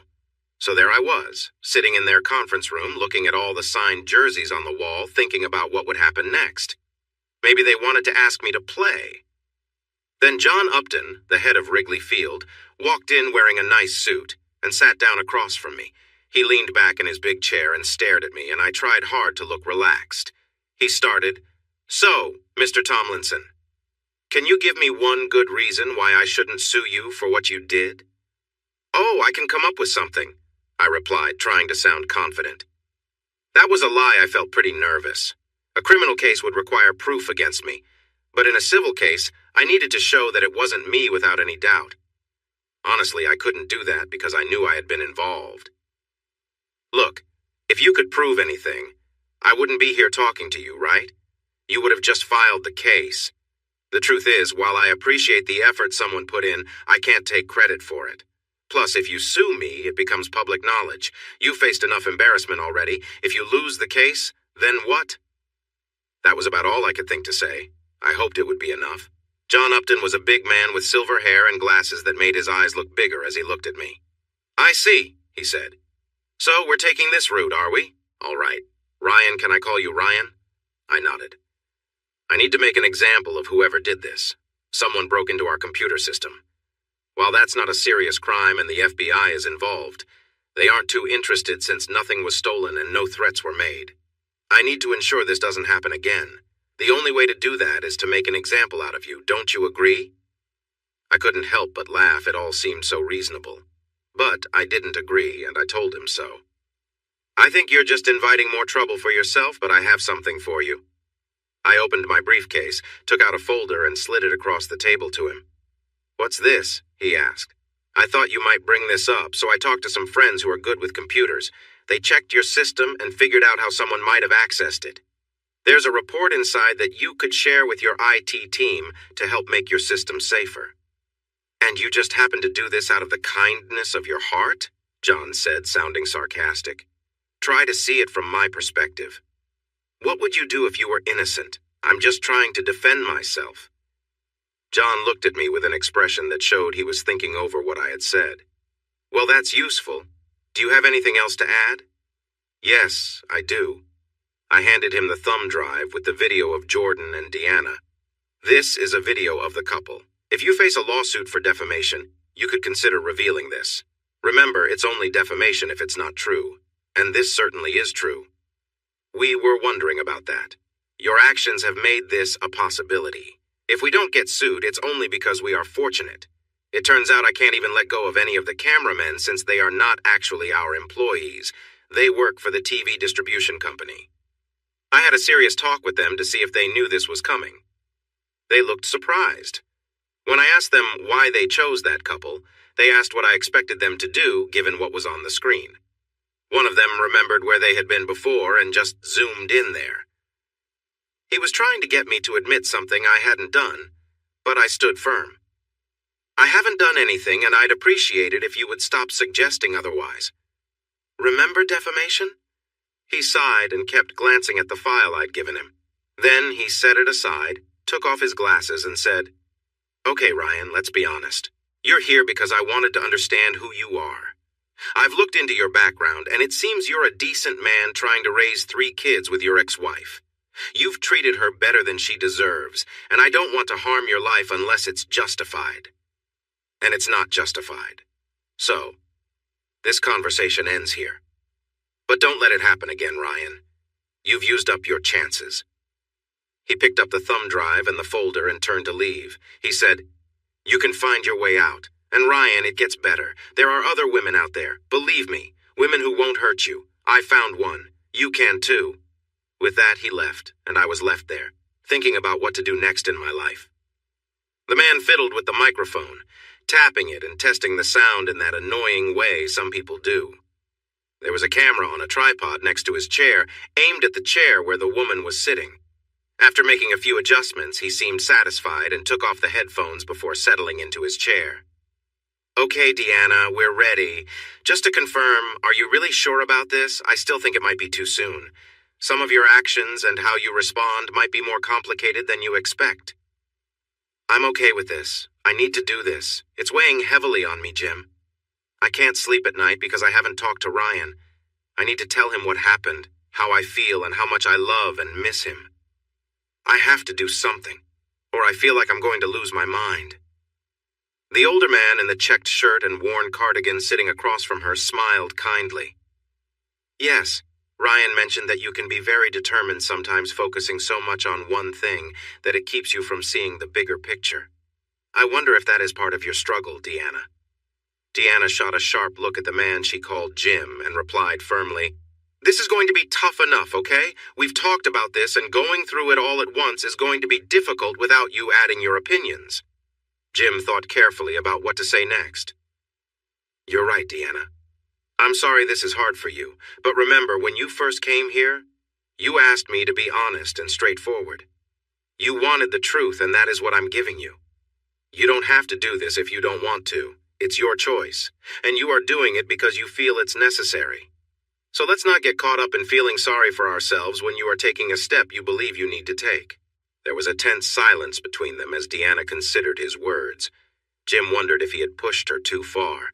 After a moment, Deanna relaxed a bit and said, "Okay, fair enough. I guess you're right. Sorry." "You don't need to apologize, Deanna. You are intelligent, and you can see this too. It's just a difficult situation you're in. Opening up is hard for anyone, especially when it involves things you feel ashamed about. It's natural to feel uncomfortable." Jim chose his words carefully. Deanna could be sensitive, so he needed to find the right balance to encourage her to face her challenges. Over the past 10 weeks of their meetings, he had noticed that she was very clever, skilled at justifying her actions and blaming others. However, she struggled to see her behavior from another person's perspective. She often viewed her choices only from her own narrow view, allowing herself to create justifications for her feelings and reactions, making her seem reasonable while others appeared unreasonable. Ryan, her husband, had been a part of this process. Jim had seen him 3 times on his own, and the history and stories he shared had given Jim a lot of insight into what Deanna had told him. When Deanna first came in, she seemed to be searching for reasons for her actions toward her husband and family. But what she truly wanted was some reassurance that her choices were not as terrible as she feared. She was struggling with how society and Ryan viewed her actions compared to how she saw them herself. What she really needed was for a professional to support her views, but that was not going to happen. It took 8 weeks for Jim to break through her defenses and show her the reality of what she'd done, how she'd hurt the man she loved and their marriage. Her justifications turned out to be just excuses that allowed her to act as she wished without thinking of the consequences. "How do you want to approach this, Deanna? Do you want to share everything freely, or should I guide you and ask questions?" Both. I'll start with some background, and then you can jump in when you think it's right." Okay, and to be clear, what do you hope to achieve here? What do you want to say to Ryan? I need him to understand what happened. He must know about the progress we've made. He should get the complete picture no matter how difficult it is. I can't stand that he's in pain and doesn't know why. He deserves to know where my mind is now so that we can move forward. I owe him that, and actually a lot more, but this is all I can do. He won't talk to me and I can't blame him, but I have to do something. Got it. So you want to lay everything out clearly, both your past and how you feel now? Is that right? Yes. All right, take your time, Deanna. Jim relaxed in his chair and glanced at his watch, wondering how long Deanna would need. She was determined to go through this, and he hadn't been able to change her mind. He worried that if Ryan saw this message and it was uncertain whether he would, it might hurt her chances of reconciliation more than help them. Ryan seemed to be in a fragile emotional state. He nearly broke down whenever the kids were mentioned. The weight of what he'd experienced was piling up. Although Ryan was trying hard to move forward, he was clearly struggling, and this might not be beneficial for him.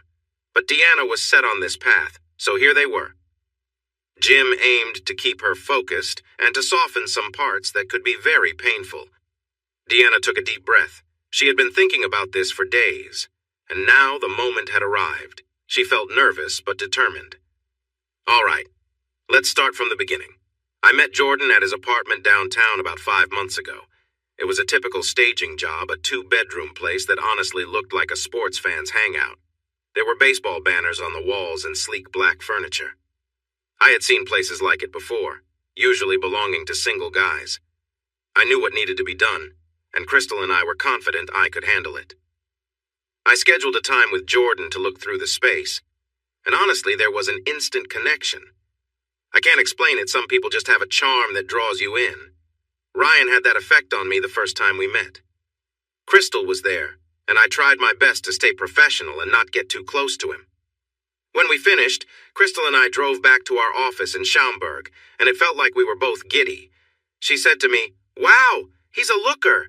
He couldn't take his eyes off you."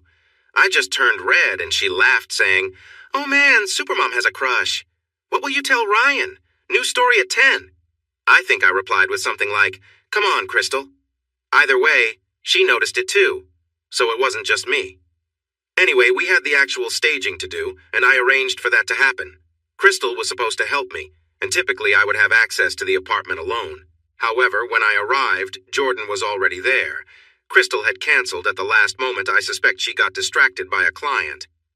Can I stop you there for a moment, Deanna? Can we talk about that briefly? You mentioned Crystal might have been with a client. What was your understanding of her lifestyle? Oh, she was quite bold. That's the best way to put it. She enjoyed romance and the excitement that came with meeting new people, whether they were pursuing her or she was pursuing them. She appreciated the thrill of it all and sometimes used it to her advantage at work. It wasn't because she was trying to be someone she wasn't, it was just her nature. I admired how she could keep her love for her husband Charlie completely separate from her work life. It was impressive how she could switch between being very friendly and genuinely interested in one person and then be flirtatious with someone else. It was fascinating to see such a contrast to who I am. You have to be pretty confident to be able to do that, don't you? Well, we aren't here to defend Crystal's choices, Deanna. I know. I understand what she was doing wasn't right, but it was captivating to see how she managed it all. She found her way in life and seemed so confident in her choices. In the end, she got away with it. Even Ryan didn't bring her down. After everything changed for me, we had a heart-to-heart conversation. She mentioned that she had thought about her choices and talked about what we had been up to. I was completely puzzled because it was the opposite of how she had been acting and had gotten away with it quite well. I realized later that Ryan had influenced her, and much of what she shared with me had come from him. At that moment, I didn't see it. The main point is that she did things I could never imagine doing. Being around her was eye-opening. I didn't agree with her actions, but it was interesting. It felt so different from my life and the things I was facing. We will come back to that later. Let's return to the timeline. Okay. So, on the day I went to rearrange furniture, taking some of his things to his storage unit in the building, he was there. I tried my best to focus on the task and not react. But once I finished, he offered me a drink. I accepted, and then he made another suggestion. We didn't even kiss first. He simply said, "You're attractive. Want to?" And suddenly, I was in his room acting on it without thinking. There wasn't any flirting or persuasion, he just asked, and I went along with it. Let's discuss that, Deanna. Why do you think you acted that way? Why were you so quick to agree? I'm still figuring that out. Maybe I should give you a bit of background on how I felt at that time. It doesn't excuse my actions, but perhaps it will help you understand. I was a devoted mom, and I loved that role. I chose it and was content. I wouldn't trade Ryan or the kids or anything else for the world. But life has its mundane parts, you know? It can be full of little frustrations. Cooking dinner, managing fights between the kids, listening to yet another episode of their favorite show, making sure they got to their dentist appointments, and keeping track of household tasks. I chose this path, yet it doesn't mean I enjoy every single detail of it. Deanna paused for a moment and took a sip of water. Then she continued. It can feel like a constant low-level annoyance, if I'm honest. I know it sounds bad. There are plenty of wonderful moments with my family, often when I least expect them, but the everyday routine can be exhausting. I know Ryan felt similar, but we coped in different ways. There were days when I just wanted to scream. Without my job, I probably would have. We all need a special place that belongs only to us. I didn't have that. I think Ryan did, but honestly, I'm not sure. We were in a close relationship for years and knew each other well, but life with 3 kids in the 21st century wore us both down. Is that why you think you were so easily tempted? I don't know. Maybe. It was a spur-of-the-moment decision. Ryan wouldn't find out. This guy was attractive, there was chemistry, and my life felt tough. I thought this could be my escape, my special place. You didn't think about the line you were crossing? The hurt you were causing?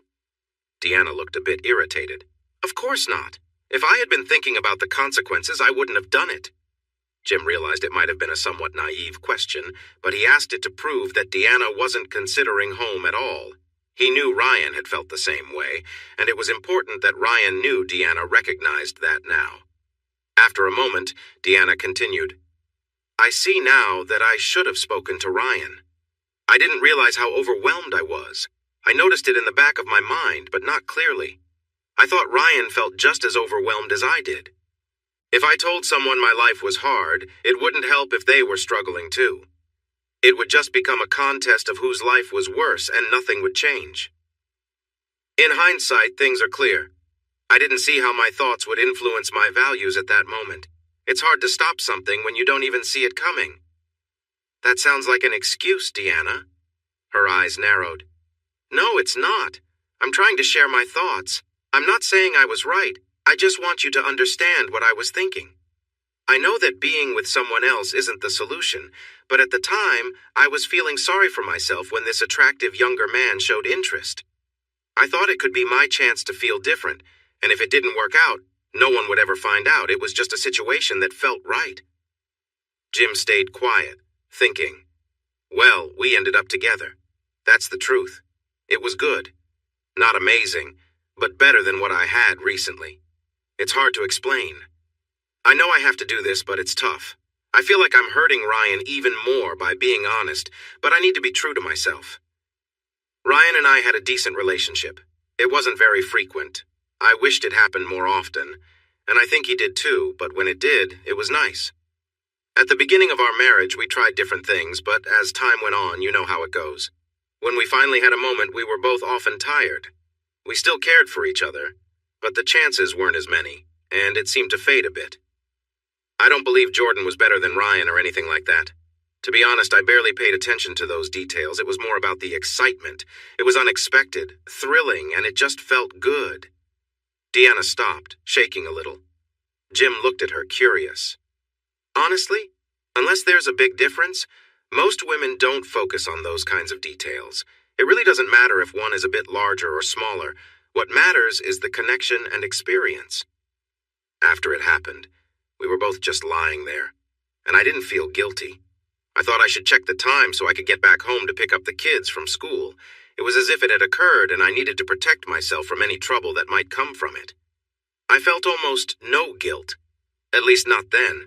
I just got up to shower, and Jordan cracked jokes. It sounds silly now, but it helped me relax. They were so simple. I remember one, how do you communicate with a fish? The answer was drop it a line. I know, it's funny, but it worked. I laughed and felt better. After I showered, Jordan offered me some water and we talked. There wasn't that usual awkwardness you feel after a first encounter, you know? I don't know if it was me or him, but it felt easy. He made me laugh and he didn't act possessive or controlling. I was just there. Then I went home, and that's when the guilt set in.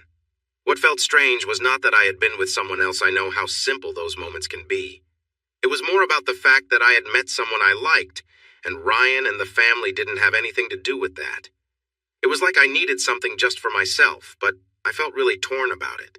Of course, I promised myself I wouldn't do it again, like many people do after their first time. And I meant to keep that promise. But life doesn't always go as planned, does it?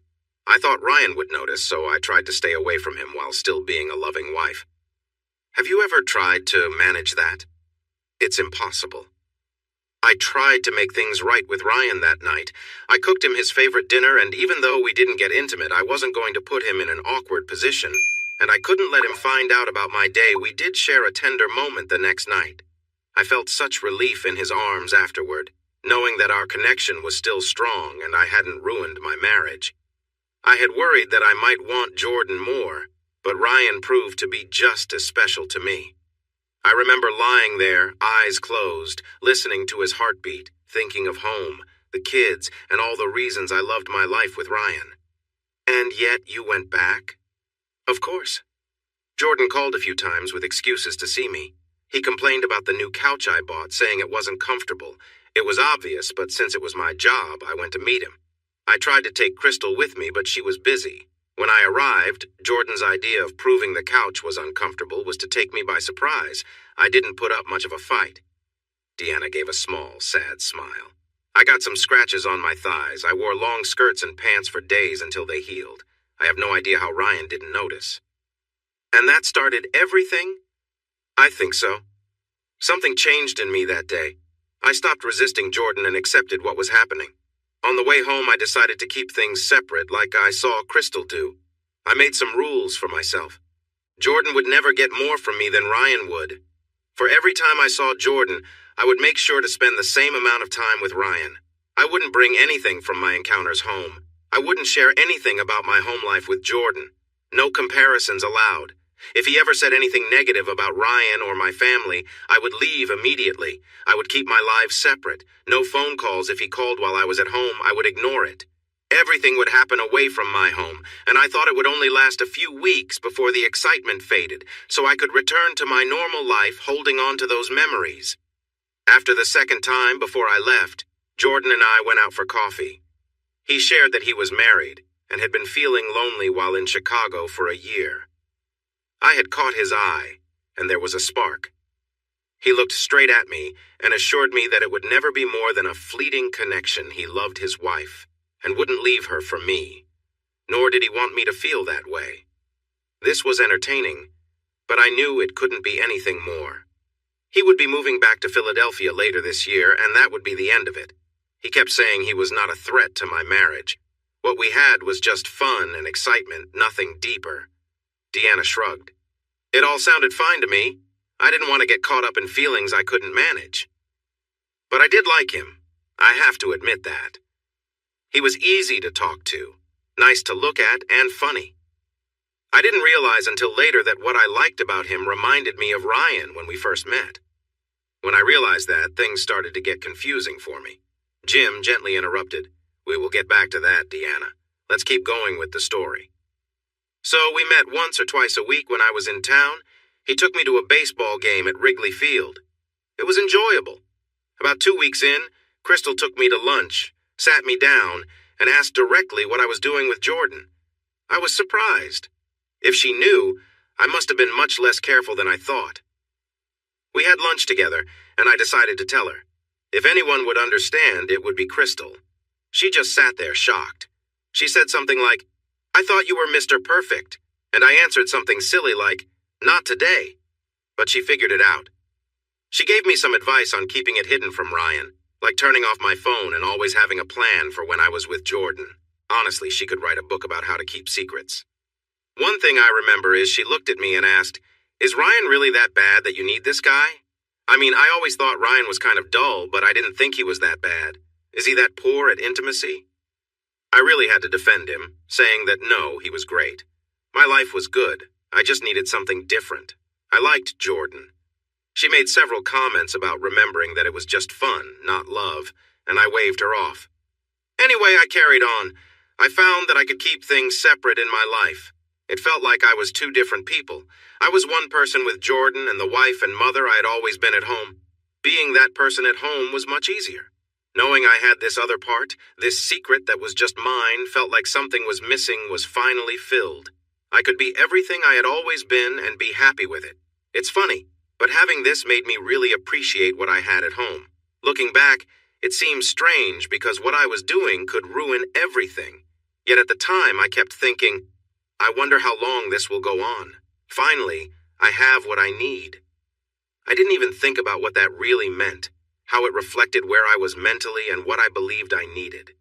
I just remember feeling grateful for Ryan, how wonderful he was as a father, his gentle humor, and how much he loved me. I remember thinking that I needed to do more to show my appreciation. I tried a few times by buying him a gift or something, but it never felt quite right. When Jordan left, I thought I should take Ryan on a vacation, just the two of us.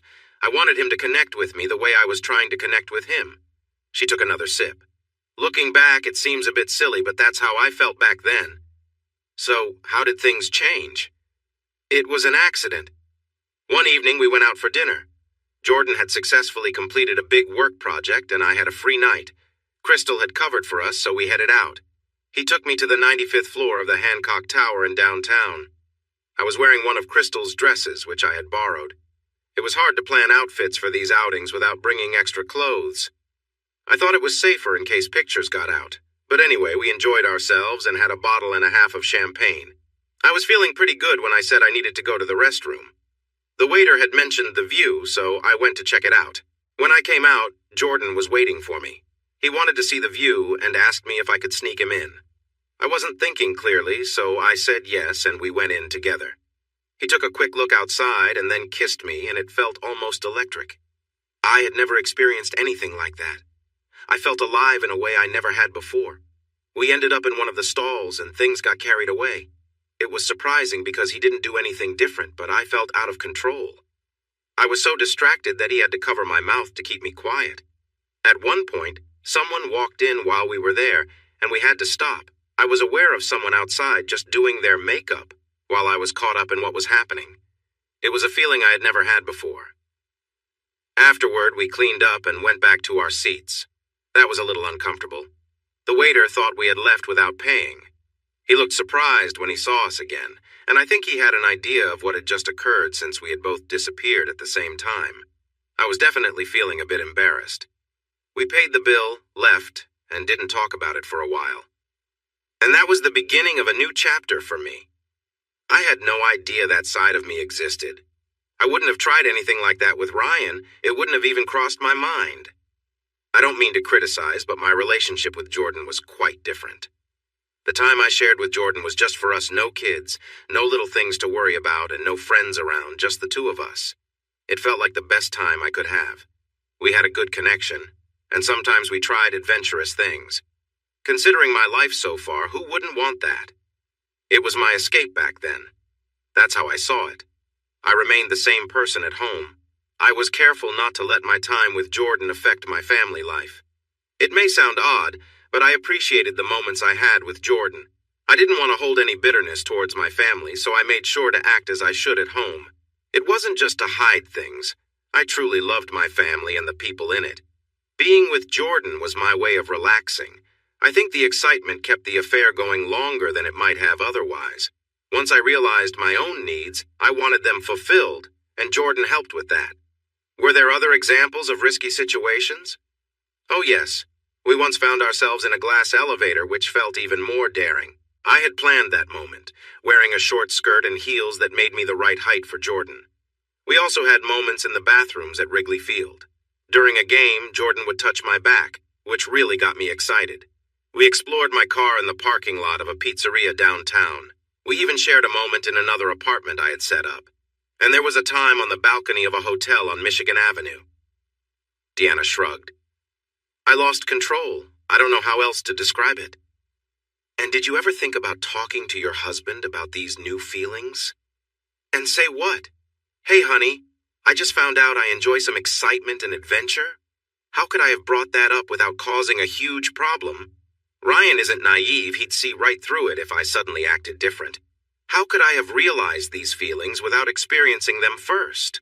No, I couldn't bring it up. Plus, that just wasn't the nature of my relationship with him. He was my husband, not someone I wanted to experiment with. I simply didn't see Ryan that way. Again, this is on me, not him. From our discussions, I think you're right that the affair changed how I viewed Ryan, and I couldn't see him that way anymore since Jordan was fulfilling that need. I also came to understand that some of my excuses, thinking I could bring the exciting moments with Jordan back home, would not really work. I remember thinking that at that moment, I didn't care. I was worried about what would happen when Jordan left and I had to go back to my normal life. I was scared I would just find someone else to fill the gap. I might have been in a tough place then, but I knew that if that happened, I wouldn't be able to keep being Ryan's wife. I couldn't do that. So I closed my eyes and decided to enjoy the time I had with Jordan as much as I could before he left. We've talked about this. You often create reasons to support your decisions, but it seems like you work backward. Instead of looking at all the facts and then making a choice, you seem to start with the decision you want and fit the facts around it, Jim said calmly. Deanna looked at him, weighing something in her mind. You know it's true. You're smart enough to get away with it because your justifications are so convincing. You can make anything seem reasonable, and when those reasons fall apart, you pretend it's not happening, as if you can't hear anything else. This is a classic example. They fell into silence for a moment, then Deanna said, Well, I guess I see that now. I'm just not sure what to do about it. Right now, there's nothing you can do. Just recognizing the behavior is the first step, believing in what you're capable of, even if it doesn't match how you see yourself. We can come up with strategies later. But for now, let's get back to it. What about that other thing? Well, I was looking for a thrill. Jordan and I had tried everything else. I had some plans for Ryan to be first. I was ready, but then he came home drunk and I was upset. I didn't realize it was a setup. I don't think he did either. And then just 2 days later, well, you know what happened. How did you feel when Ryan came back from Madison? I was scared. The big screen moment at Wrigley Field was exciting for us, at least for me. Jordan was worried about it, though. It felt like a really risky thing to do. I wasn't foolish. I knew how risky it was. I talked to Crystal about it and tried to laugh it off with her, but sometimes these things can get out of hand. Honestly, I didn't think Ryan would see it. He and his friends were not into sports, and we had no idea it was on national TV. Looking back, I realized it was part of my denial about how it would affect my home life. I didn't think he had noticed because I really wanted to believe he hadn't. Then he returned home from Wisconsin, and I was anxiously waiting for him to show anger or react in some way, but he just seemed unwell. How foolish was I? I was looking for a specific response while trying to hide that I was watching him, and in doing so, I overlooked another emotion he was feeling. I was so focused on seeing his pain that I completely missed that different things were happening that kept me away from him. I was just upset that I didn't have enough time with him to understand what he was thinking. When we talked that one time, 3 weeks after he told me to leave, I brought it up, and Ryan reminded me of the lie I had told him. I guess I deserved it. No, I truly did. I suppose that's the pride of someone who has been dishonest. I couldn't believe he could react to me the way I was reacting to him. What happened when it all fell apart? Deanna shifted in her seat and smoothed her long dress. After a moment, she looked up again. Jim noticed a tear on her cheek. We all know what happened.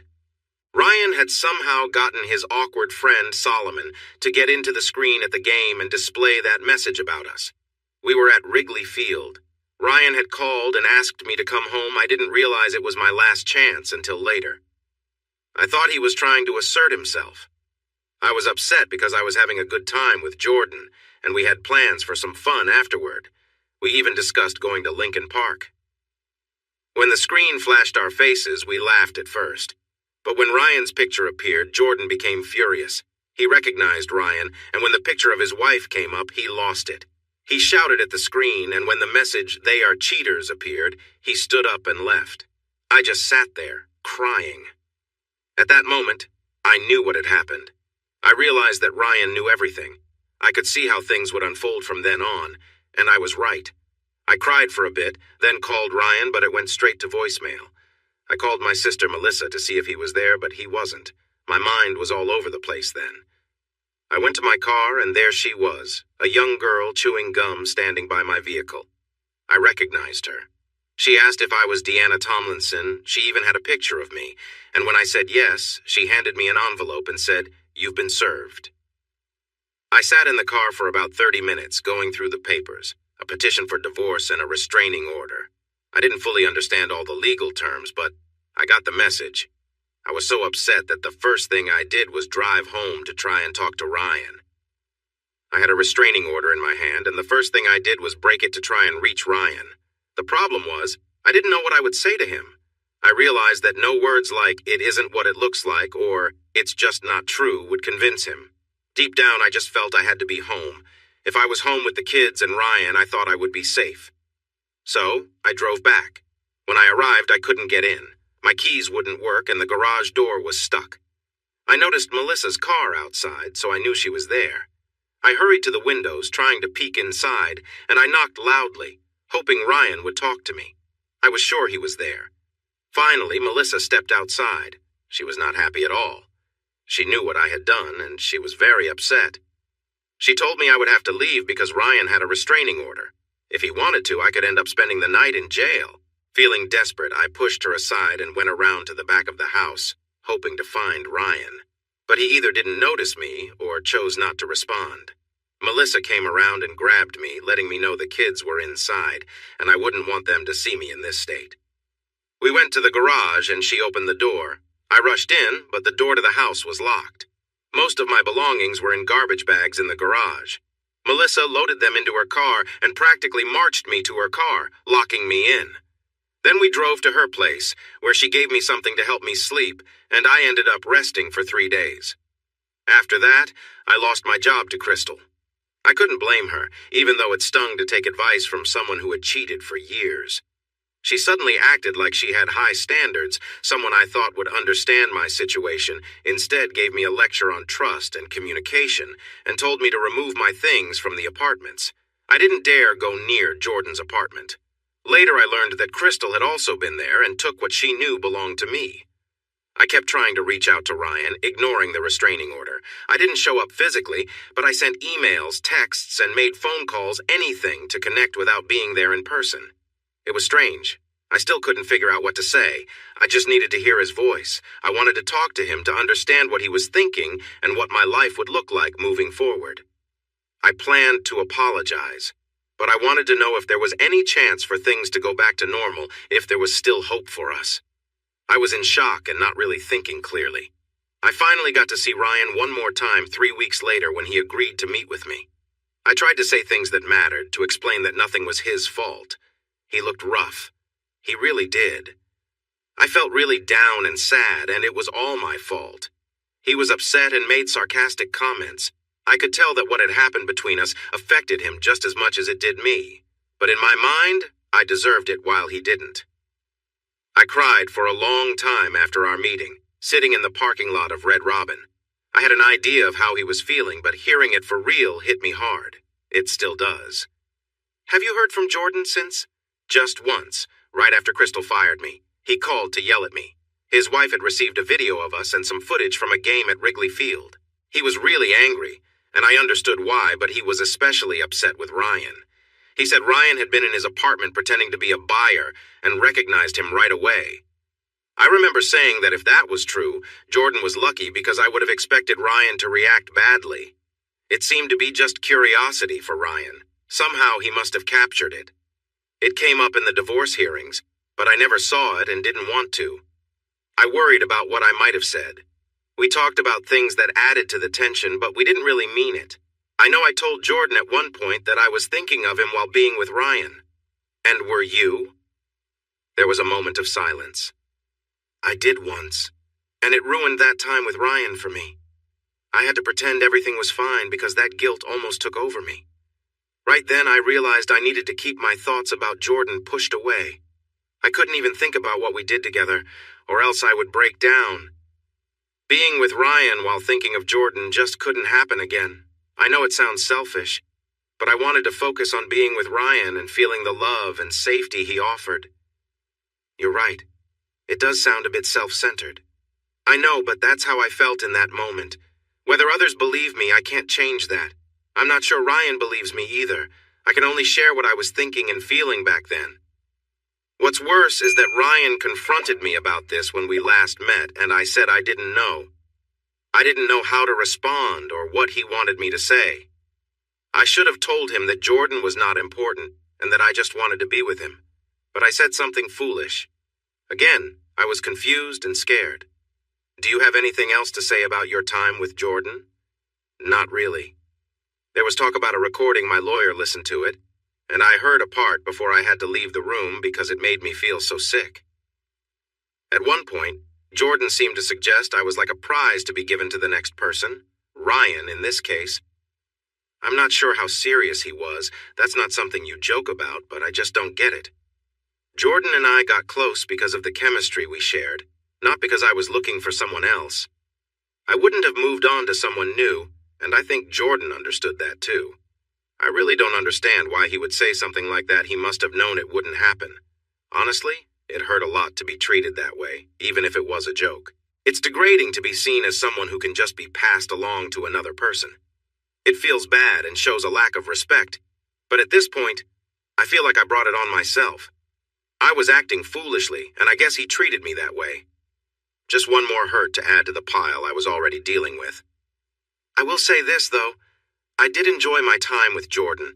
It was wrong, but he was nice and never harmed me until I heard about that recording. He helped me discover a part of myself that I never would have found otherwise.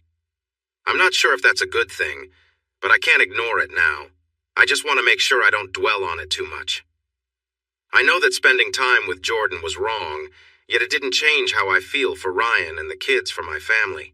Instead, it confirmed to me that I truly want and need what I had. I know it sounds silly given my choices back then, but it's how I feel. I wouldn't answer a call from him now, though. Not because I dislike him, he just took advantage of a confused woman, but because I don't want to go through all this again.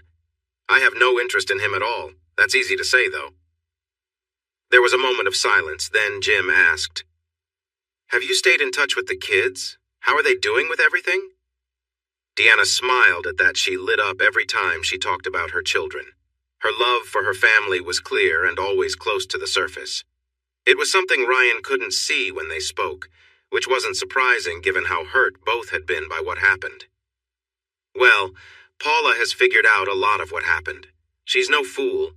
She's really angry at me, and our talks are mostly very short. The other two are just puzzled about why I'm not home anymore, but there is still love in our family. It's different now, and it doesn't feel right. They're changing and becoming more serious. You can see it in how they view things. Paula especially seems more down about the world now. I am unsure how to handle this. I keep trying to reach her, but she doesn't seem interested. I attempt to send messages to Ryan through Melissa since they talk sometimes when she picks up the kids. However, I'm not sure if my messages are getting through. This was the first time Jim had heard this, and he decided to call Ryan himself. It needed to be talked about. What about Ryan? He came here 3 times, but he made it clear he wasn't looking to fix things. He said he just wanted to share his side of the story to help you see why things happened. From what I gather, he seems just as unhappy as I am. He's been spending more time with Jonathan Brody, someone he met through an old girlfriend from college. Jonathan is also his company's lawyer. Angie, Jonathan's wife, is my friend, but she's been keeping her distance lately. I think she lost respect for me, and I understand why.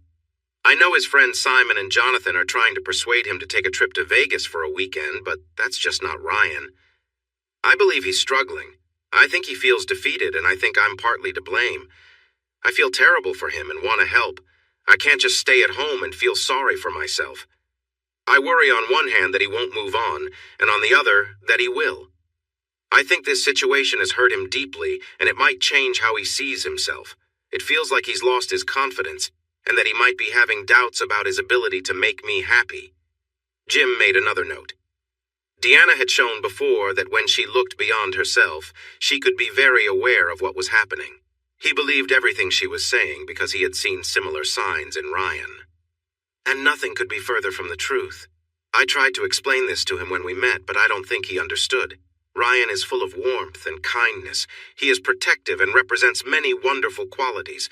I lost sight of how valuable that is, but I realize it now. The issue was not his fault. I can't see how he could have done anything to change this. I'm the one who failed, not him. The divorce is understandable. I don't want it, and I hold on to hope that he might change his mind, but I won't stop him. If this is what Ryan needs to find peace, then that's what he must do. I just hope I can keep his last name. Not sharing the same name as my kids, not having his name will be very hard for me. I know it's different from what I did, but in my way it feels just as painful. In the end, it all hurts. And then I worry he will truly move on. If he does that, I have no chance. I don't think I could handle it. There was a pause as Deanna stared at her hands. She looked small and delicate. So, you've thought about all the feelings and reasons you had in the past. What do you think now, Deanna? The situation has changed, and everyone has moved on. What are your thoughts about what happened now? Deanna glanced around the room, searching for something. This is the hardest part, facing yourself, admitting who you were and who you are. I feel so ashamed. I dislike that person I used to be and the thoughts I allowed myself to believe. Sometimes I have to separate myself from that past version, because otherwise it hurts too much. That I could act the way I did, then come home and pretend everything was fine. What kind of person does that? I mean, I was so blind to the truth. The excuses I made were just ridiculous. Take a moment, Deanna, Jim said, leaning in and touching her arm gently. Deanna smiled at him gratefully and covered his hand with her own. It's okay. I'm okay. I'm just so upset. How could I be that person? It took me, 8 weeks to really accept it? How could I not see it? How twisted was my thinking? I finally realized what I have done, and all I see is the mess I've created in my life and my family with my husband who only wanted to love me. It's enough to make anyone feel terrible. The disrespect I showed is hard to understand. You've helped me see that you can't treat someone like this without hurting them. I spent so much time telling myself I wasn't being unfair to him because I didn't give Jordan anything my husband didn't have. But all I was doing was pretending that everything was fine while my world was falling apart. I mean, we've talked about this. It wasn't really about disrespecting Ryan, but more about my unhappiness with my life. Jordan was my escape from responsibilities. Ryan just seemed to be in the way. But I can't treat someone I care about that way without disrespecting what we have, right? I can't think of anything he did or didn't do that would make me think, what a weak person, even unconsciously. Jim raised an eyebrow at her. Well, there must have been something, I guess. Maybe he was too agreeable with me. Maybe he wasn't strong enough. But at the end of the day, I loved him. No, I love him. It's real. I just can't make sense of it. Well, we still have more to talk about, Deanna.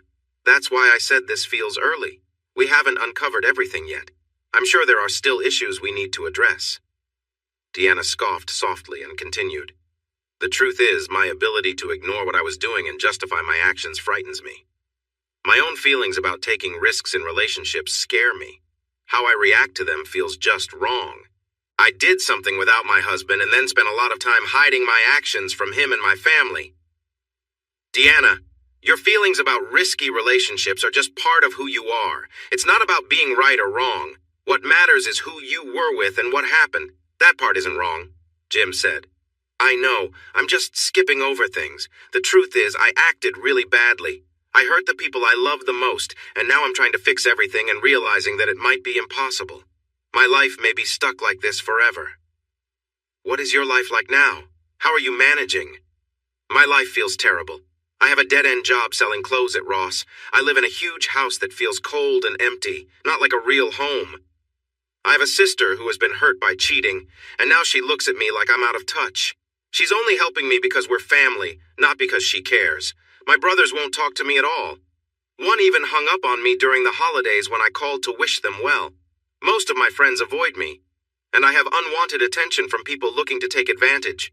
I've become the subject of some cruel online jokes, and that really showed me how unkind people can be. I've tried dating twice, and both times were complete failures. I didn't even realize I was on a date until the guy told me how bad it was. I thought I was just helping out a coworker. The other date was an attempt to see if I could move on, and it didn't go well. He got angry when I left in the middle of dessert. I met with Crystal a few weeks ago. She wanted to catch up and see how I was doing. I think she feels like being with me could harm her reputation as well.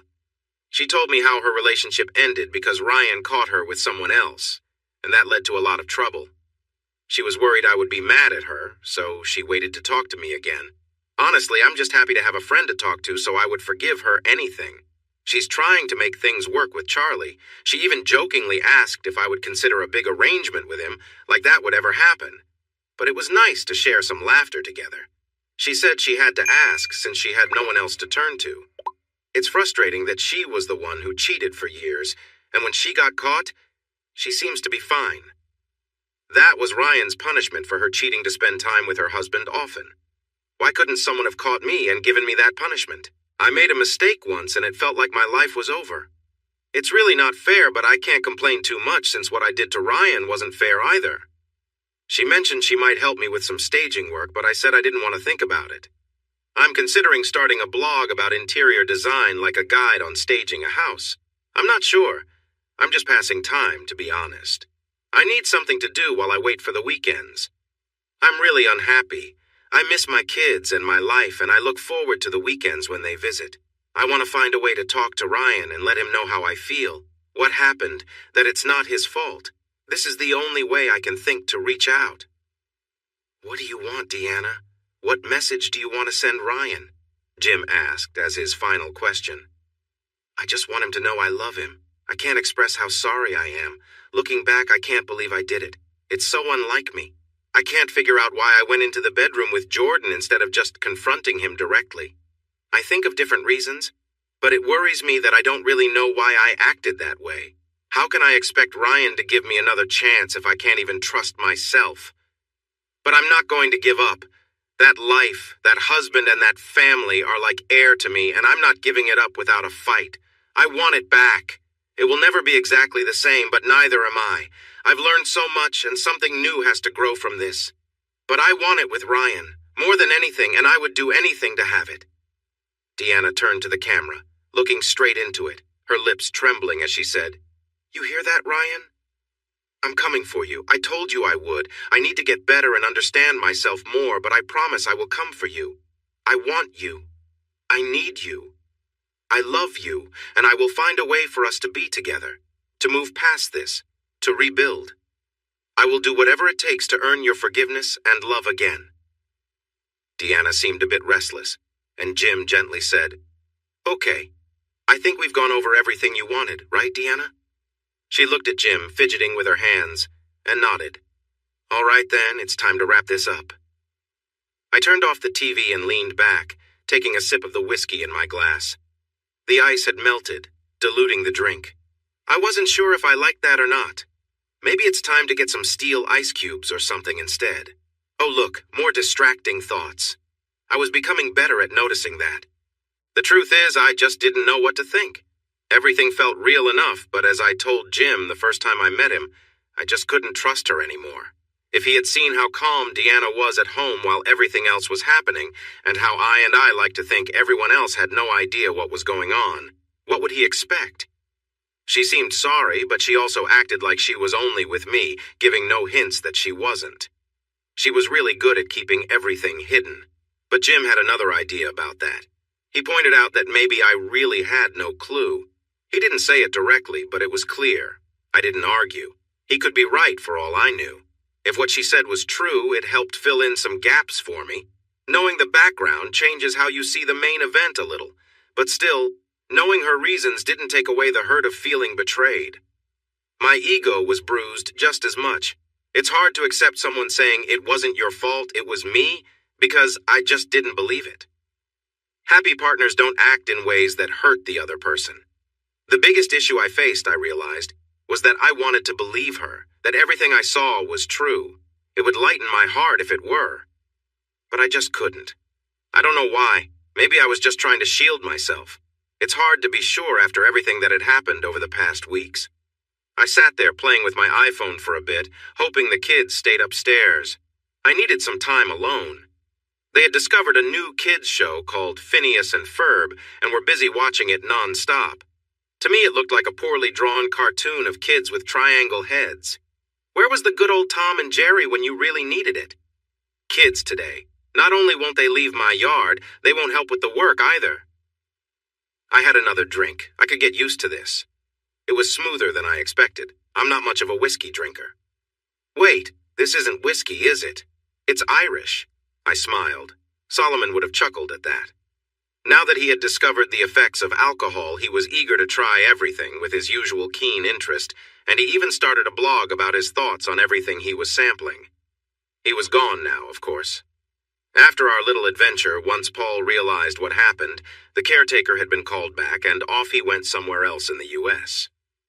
I did miss him, even though he could be a bit too close for comfort sometimes. I sat and fiddled with my iPhone again. I opened the email app. I closed it. I checked Facebook and made some rude comments on Simon's page. He and Polly had always been good friends to me. I felt lucky to have Simon in my life, but I still wanted to tease him online. I hadn't forgiven him for what Siri said about me. Polly had suggested setting me up on a date, but I wasn't interested at all. I had too much work to do and the kids needed my attention, especially since Paula didn't want to help with a challenging level in Halo 4. I just wasn't ready for anything like that. I knew I was considering something I shouldn't. I understood it would have consequences, but I had a couple of drinks, which I used as an excuse. With my hands shaking, I typed a short email. It said, "If you wanted to make things better, what would you do?" I sat there staring at the screen, unsure if I should press send or not. Then I had another drink and felt frustrated with Deanna, my life, everything, and most of all, myself. Hey everyone! Thanks for watching. Don't forget to subscribe and turn on notifications so you won't miss any of the exciting stories we have coming up. What do you think about the characters in this story? Let us know in the comments. We'd love to hear from you.